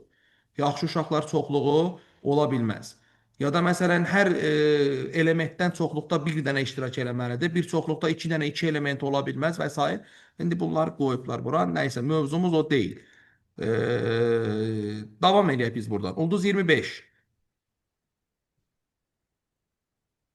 İkinci üsul olacaq uşaqlar. İkinci üsul məşhur Evklid alqoritmi. Bu arada uşaqlar, mən burada üçünü deyirəm. Bu əbob əkop tapmaq üçün yəni bir 6-7 üsul danışmaq olar. Mənim bildiyim. Yəni bəlkə daha da çox vardır yəni. İkinci Evklid alqoritmi. Təbii ki, biz burada toplamaya nəzərən yox. Səni tapmaq üçün başqa düsturlar var, yoxsa ancaq budur? Var, görəcəyik. Evklid teoremi nə deyəcək uşaqlar? Deyəcək ki, ən vacib məsələsi, vurmaya nəzərən Evkliddir bu. Deyəcək ki, biz AX ilə BX-in əbobunu tapırıqsa, ortaq qrupu əbob xaricinə çıxartmaq olar. Olacaq X vurulsun A ilə B-nin əbobu. Ya da məsələn AX ilə BX-in əkobunu tapırıqsa, ortaq qrupu əkob xaricinə çıxartmaq olar. Olacaq X vurulsun A ilə B-nin əkobu. Və bu uşaqlar, bütün bu əbob əkobla əlaqəli isbatların hamısını bu üsulla çox daha rahat şəkildə eləmək mümkün olacaqdır. İndi gəlin nümunə üstündən işləyək. Yenə 12 və 18-i götürürəm. 12-nin və 18-in nəyin tapıram?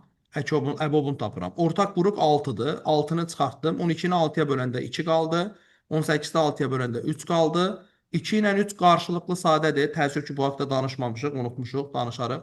Qarşılıqlı sadələrin əbobu 1-dir. Oldu 6 vur 1, əbob oldu 6. Sonra 12 ilə 18-in əkobunu tapıram. Neçəni çıxardıram? 6-nı. Nə qalır uşaqlar? 2 ilə 3. 2 ilə 3-ün qarşılıqlı sadə olduğuna görə əkob bunların hasilidir. Oldu 6 vur 6. Cavabda nə oldu? 36. Aydındır? Ortaq vuruğu çıxara bilərsiniz. İndi bu mənim nə işimə yarayır? Məsələn, gəlin biz bir sual həll edək, görün nə işə yarayır. Məsələn, deyir ki, suallar belə çox görürsünüz. Deyir A bölünsün B bərabərdir 3 böl 4. Əbob AB bərabərdir 6-ya. A plus B-ni tapın. Sən bunu 1 saniyədə əldə edəcəksən. Deyirsən ki, A ilə B-in nisbəti 3 böl 4-dürsə, onda A olsun 3K, B olsun 4K. Gətirib burada A-nın yerinə qoyarsan 3K, B-nin yerinə qoyarsan 4K. Bərabər edirsən 6-ya. Ortaq vuruq kimi K-nı çıxararsan. Qalacaq 3 ilə 4-ün əbobu. Bərabər 6. 3 ilə 4-ün əbobu 1-dir. Demək ki, K 6-dır. Bitdi. K-nın yerinə 6 qoyanda taparsan ki, A bərabərdir 18-ə. K-nın yerinə 6 qoyanda taparsan ki, B bərabərdir 24-ə. Demək ki, A plus B neçəymiş? 18 plus 24 artıq oradan nə eləyərsən. Aydın oldu. Bax, bu tip suallarda bu dəhşət işə yarayır, yəni bu yöntəm. Sonra başqa bir şey verək. Məsələn, məşhur düstur. Hətta bunu gəlin ulduz kimi dəyərləndirək. Ulduz kimi dəyərləndirək. Neçə olsun uşaqlar? Ulduz 25, ulduz 26. Ulduz 26. Belə olsun uşaqlar. Deyir ki, isbat eləyin ki, əbob AB vurulsun əkob AB bərabərdir nəyə? AB-yə. Yəni, indi bunu illərdir görürük. Həqiqətən də əbob AB vur əkob AB AB-dirmi? Gəlin bunu isbat edək. Bu da həm də bəziləri üçün yöntəm olsun. Deyək ki, tutaq ki, A ilə B-nin əbobu K-dır. Əbob AB bərabərdir nəyə? K-ya. Hə, bu nə deməkdir? Bayaq danışırdıq. Bax, əbobun mahiyyəti. Bu nə deməkdir? Birinci, bu o deməkdir ki, K ədədi A-nı bölür. Bu isə o deməkdir ki, A K-nın bir mislidir. Tutaq ki, neçə mislidir? X mislidir. İkinci, bu o deməkdir ki, K ədədi B-ni bölür. Yəni, B K-nın bir mislidir. Tutaq ki, nə mislidir? Y mislidir. B bərabərdir KY. Və orada üçüncü bir şərt var idi. Deyirdi ki, K bu şərti ödəyən ən kiçik ədəddir. Bu isə o deməkdir ki, uşaqlar, X və Y-nin əbobu 1-ə bərabərdir. Yəni, X və Y qarşılıqlı sadədir. İndi buradan davam edib gedək. Gəlin onda əkob AB-ni tapaq. Əkob AB bərabərdir. A-nın yerinə nə qoyaq? KX. B-nin yerinə nə qoyaq? KY. Evklid algoritminə görə nəyi çıxara bilərik? K-nı çıxara bilərik. Nə qalar orada? X ilə Y-in əkobu. X ilə Y necə ədədlərdir? Qarşılıqlı sadə. Qarşılıqlı sadələrin əkobu nədir? Onların hasili. Onda əkob AB nə olacaq? K vur, X vur, Y. İndi başa qaydaq. Sualda nə deyirdi? Əbob AB vur, əkob AB. Biz dedik ki, tutaq ki, əbob AB nədir? Görürsünüz, əbob AB K vurulsun. Tapdıq ki, əkob AB nədir? K vur, X vur, Y. İndi vurukların yerini dəyişəcək. K vur, X vur, K vur, Y. K vur, X nədir uşaqlar? K vur, X nədir? Bax. K vur, X nədir? A. K vur, Y nədir? B. Tutardı. Nə tapdıq? Əkob AB vur, əbob AB bərabərdir AB. Evklidlə. Yaxşı, burada saxlayıram. Sual olan var bura qədər.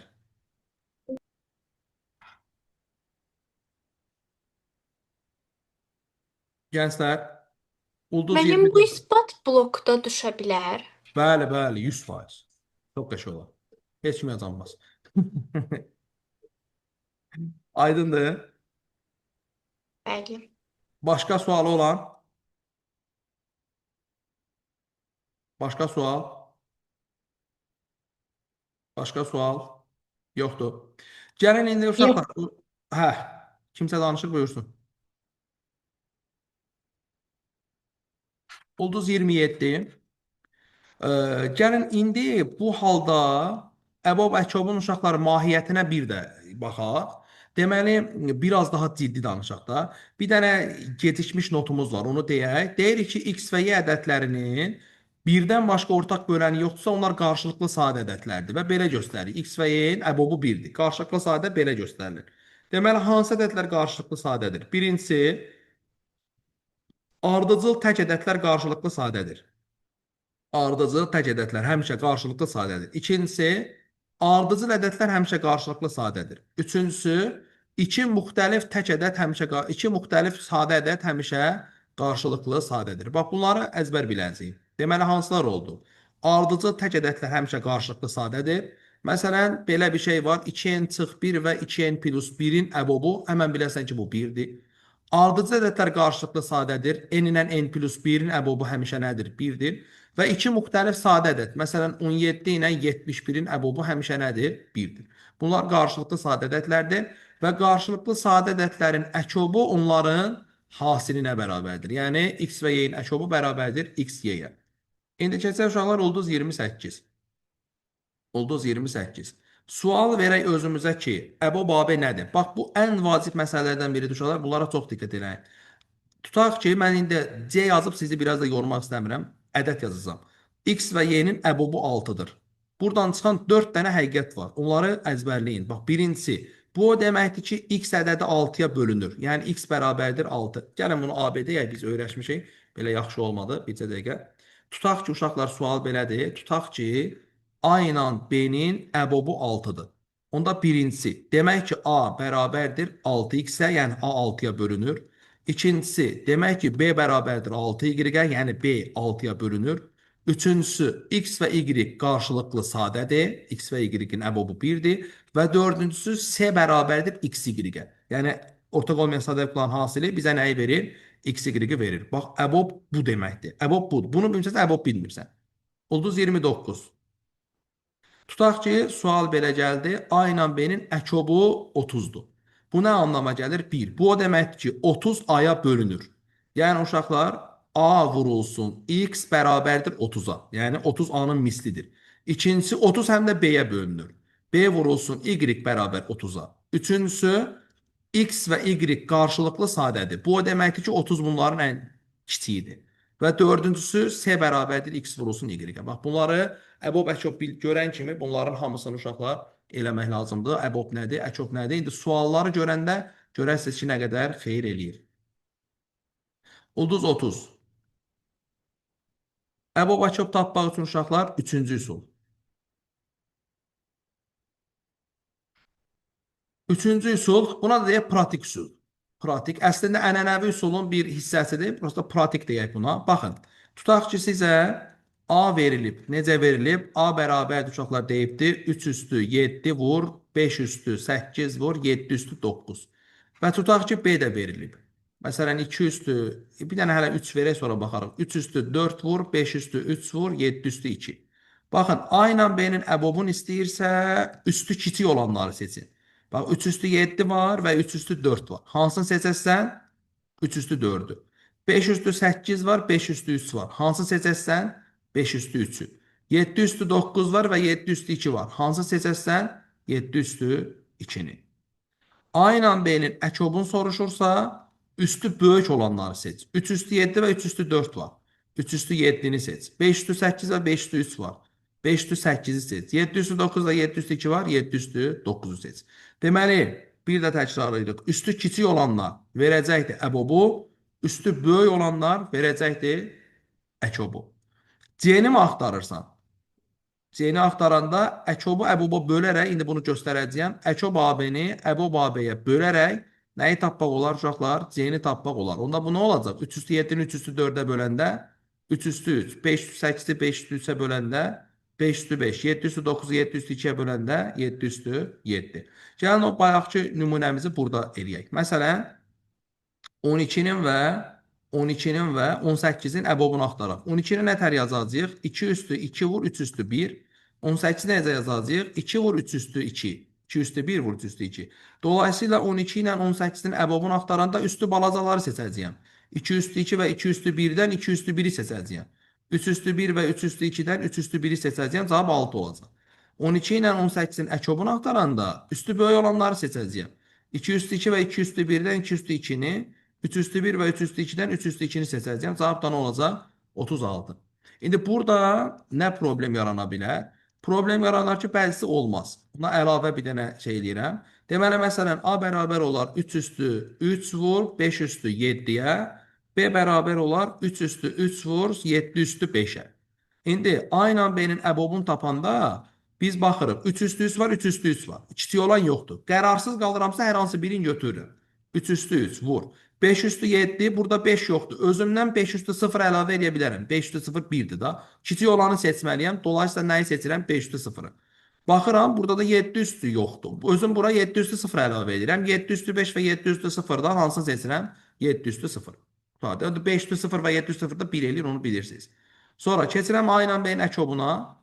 Əkobu tapanda indi bu rahatdır. 3 üstü 3 yoxsa 3 üstü 3. Qərarsız qalıramsa birini seçirəm. 3 üstü 3. 5 üstü 7 yoxsa 5 üstü 0. Təbii ki 5 üstü 7. 7 üstü 5 yoxsa 7 üstü 0. Təbii ki 7 üstü 5. Böyük olanı seçəcəyim. Və bu problemi də bu şəkildə həll eləmiş olduq. Gənclər, sualı olan var 30-a qədər. Müəllim, orada 5-0 özümüzdən hər zaman əlavə eləyə bilərik. Yox, Məsələn, həmişə əlavə edə bilərsən. İndi burada ehtiyac var da. Bax, səndə 5 üstü 7 var, amma burada 5 yoxdur.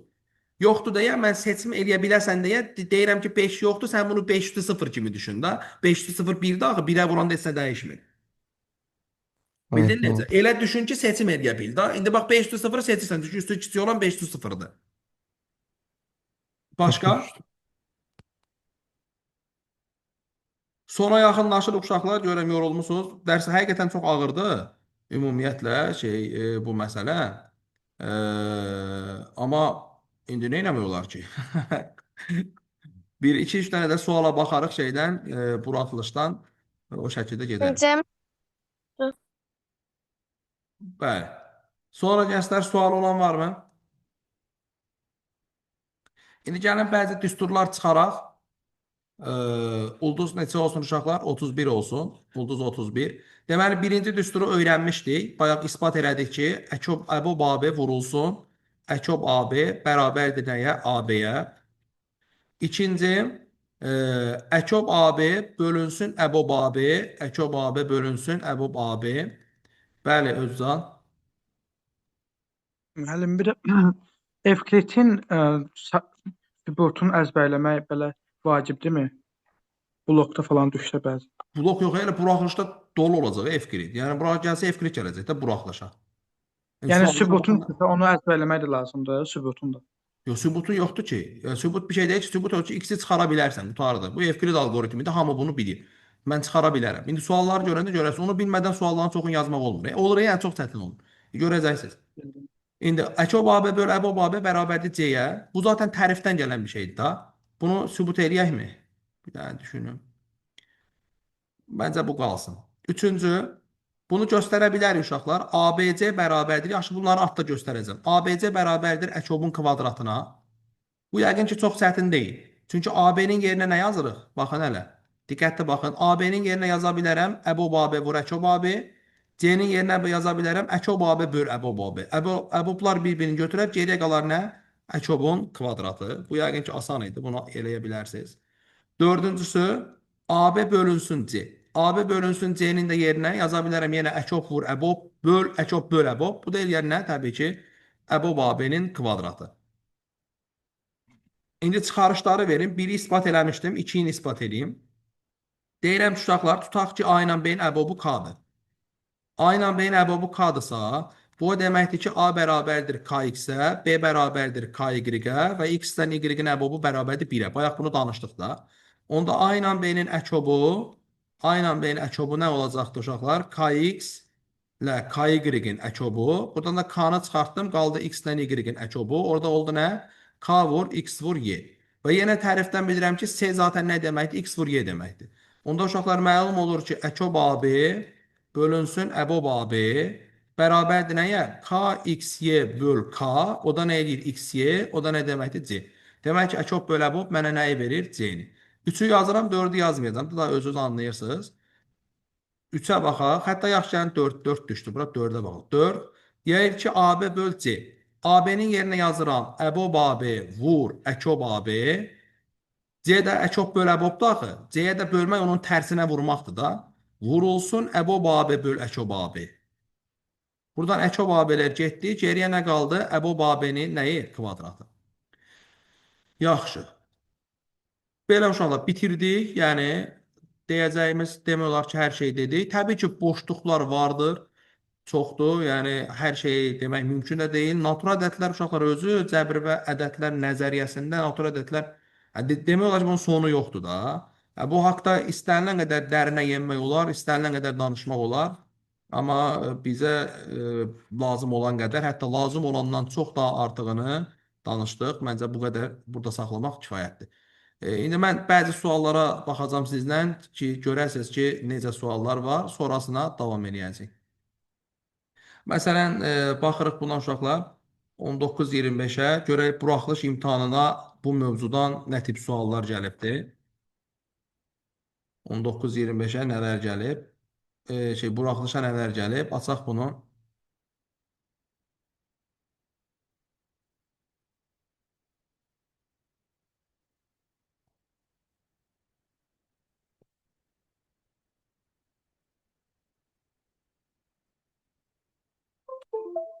Dəqiqə.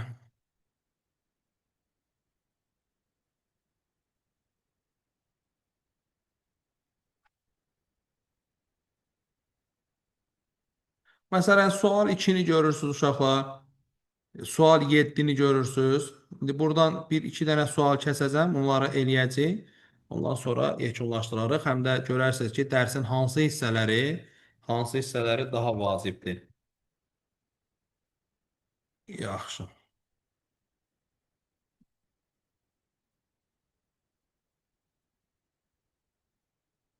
Bir dəqiqə.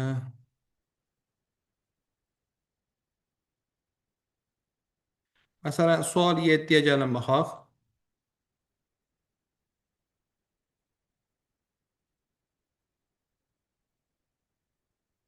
Aha. Neçənci ildə düşüb? Onu yazmamışıq. Nə yaxşı. Aha. Nə deyir uşaqlar sual 7-də? Deyir A-nın B-yə nisbəti 3-ün 5-ə nisbətidir. Bunu yazan kimi həmən A-ya deyəcəyik 3K, B-yə deyəcəyik nə? 5K. Sonra əbob AB çıxılsın əkob AB bərabər 56. Həmən əbob AB-ni yazıram. Əbob AB bərabərdir 3K ilə 5K-nın əbobu. K-nı çıxartdım buradan. Qaldı 3 ilə 5-in əbobu. O da 1-dir, oldu K. Sonra əkob AB-ni gəlin tapaq. Əkob AB, yenə yazıram əkobun AB-də A-nın yerinə 3K, B-nin yerinə 5K. K-nı çıxarıram. Geridə qalır 3 ilə 5. 3 ilə 5 qarşılıqlı sadədir. Əkob bunların hasilidir, elədi 15K. Demək ki, əkob AB-nin yerinə gətirib yazıram 15K, əbob AB-nin yerinə yazıram K. Çıxanda nə edir uşaqlar? 14K. 14K bərabər 56-dan K-nı neçə tapıram? 4. 4. Nə deyirdi? A plus B-ni tapın. K-nı 4 tapanda gətirib yerinə qoyuram. A olur 12, B olur 20, A plus B də olur neçə? 32. Nə ilə elədim uşaqlar bunu gördünüz? Evklid algoritmi. Evklid algoritmi olmasaydı deyəndə yəni var. Daha doğrusu Evklid algoritmindən istifadə eləməsəydim, həll eləməyim biraz nə olardı? Çətin olardı. Yaxşı.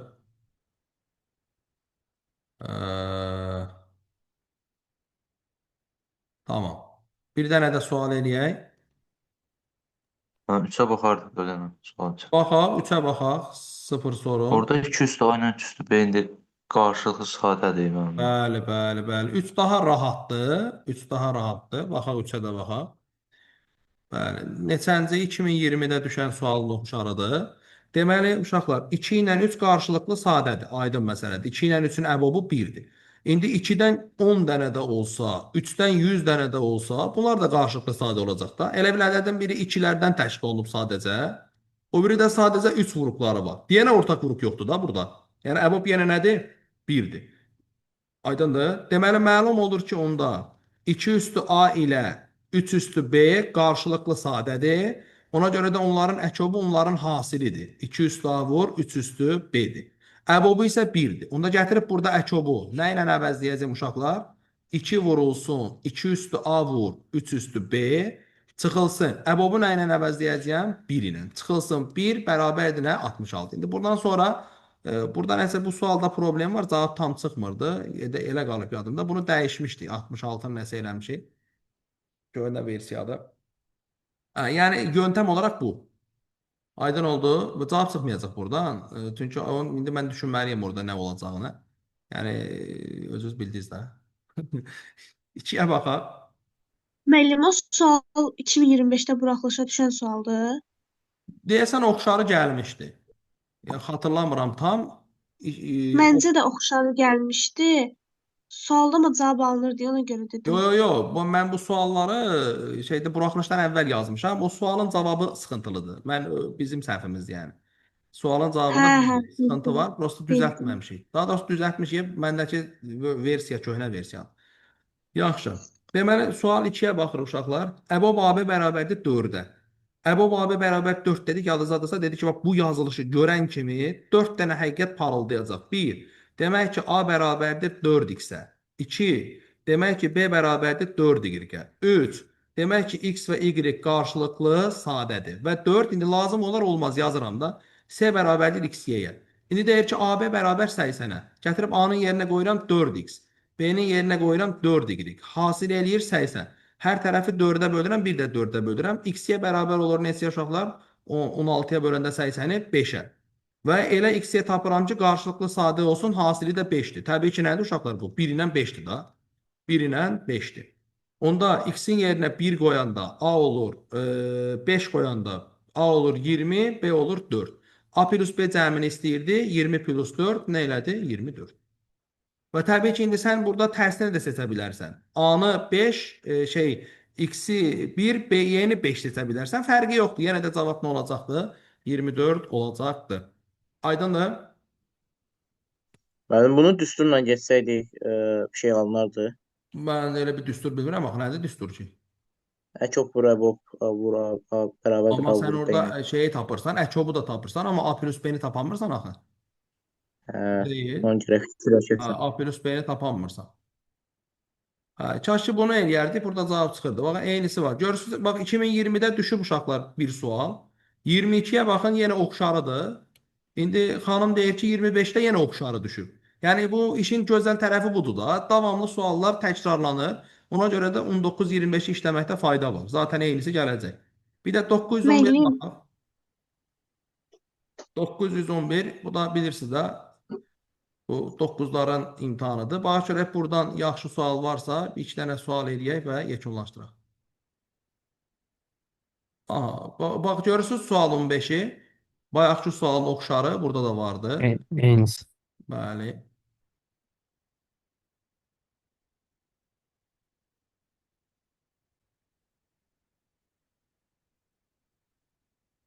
Biri diqqətimi çəkmişdi, onu eləyək. Məsələn, deyir ki, bu ikisini götür. Bu arada bunlar şeyə yenə gəlmişdi uşaqlar. 9-cu siniflərin keçən il buraxılışına. Eynən buradakı 19-cu sual gəlmişdi. Belə oxşarı. Çox maraqlıdır. 16 dənə sual üst-üstə düşmüşdü. 911-lə. 925-də daha çox idi. 1925-də 18 sual idi. Buraxılışa düşən 18 sual 19-20 kitabında var idi. Ümumiyyətlə işləyin uşaqlar. O sizə atdığım testləri çox diqqətlə işləyin. Heç nə eləməsəz belə onları, hətta deyərdim ki, sualları əzbərləyin. Deməli 19-a baxırıq. Deyir AB plus BA bərabərdir 55 vurulsun açıq B. AB plus BA nəyə bərabərdir? 11A üstə gəlinsin 11B-yə. O da bərabərdir 55 vurulsun açıq B. Hər tərəfi 11-ə bölürəm uşaqlar. Alıram ki, A plus B bərabərdir 5 vurulsun açıq B. Mötərizəni vurub açıram. Alıram ki, A plus B bərabərdir 5 A çıxılsın 5B. B-ləri yığıram bir tərəfə, A-ları bir tərəfə. Nə əldə edirəm? 6B bərabərdir 4A-ya. Hər tərəfi 2-yə bölürəm. 3B bərabərdir 2A-ya. Demək ki, B 2-nin mislidir. Yəni 2K şəklindədir. A da 3K şəklindədir. Onda nə ola bilər? 2 ilə 3 olar, 4 ilə 6 olar, ya da 3-ə vursam 6 ilə 9 olar, başqa da olanmaz. Bizə deyir AB-nin kiçik qiyməti, kiçik olmaq üçün hansını seçməliyəm? 3, 2-ni seçməliyəm. Cavab olacaqdır nə? 32. 20'ye baxıram. Deyir əbob 42-742 vur əkob 42-742-nin 5-ə bölünməsindən alınan qalır. Təbii ki, biz burada əbob əkob tapmayacağıq. Bilirik ki, əbob AB vur əkob AB AB-dir. Yəni 42 ilə 742-nin əbobunu onun əkobuna vuranda alacağımız cavab budur. 42 vur 742. Sonra nə öyrənmişdim? Öyrənmişdim ki, ədədlərlə yox, qalıqlarla işləyirəm. 42-nin yerinə onun 5-ə bölməsindən alınan qalığı 2-ni qoyuram.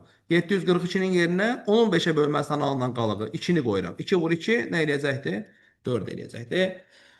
Belə uşaqlar, məncə yekunlaşdırmaq lazımdır. Həqiqətən çox gec oldu, saat artıq 12-dir. Yaxşı, başqa sual olan var, gənclər? Xeyr. Baxım görüm kim qalıbdı burada. Bir dənə görək hələ. İbrahim, Nuranə, Ayxan, Fərid, Nihat. Fərid hansı Fəriddir? Soyadın nədir? Quliyev müəllim 11-ci. Afərin. Nihat var, Naz burada, Validə, Özcan, Ləman, Əsli, Zəhra, Fidan İbişova. Maşallah Fidan.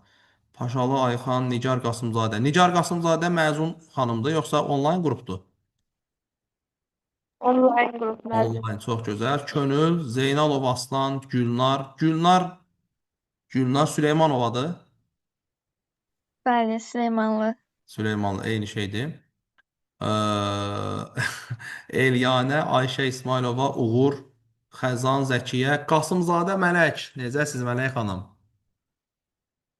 Yaxşıyam müəllim.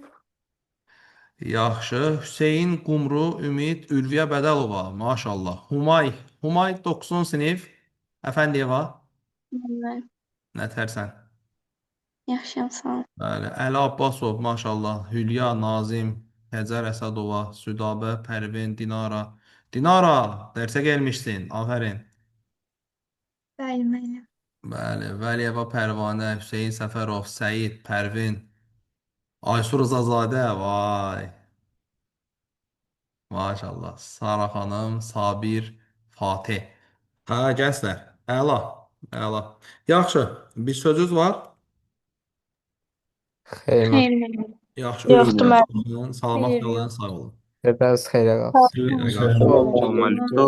Sizə xeyrə qarşı, bəli. Sağ olun, uşaqlar.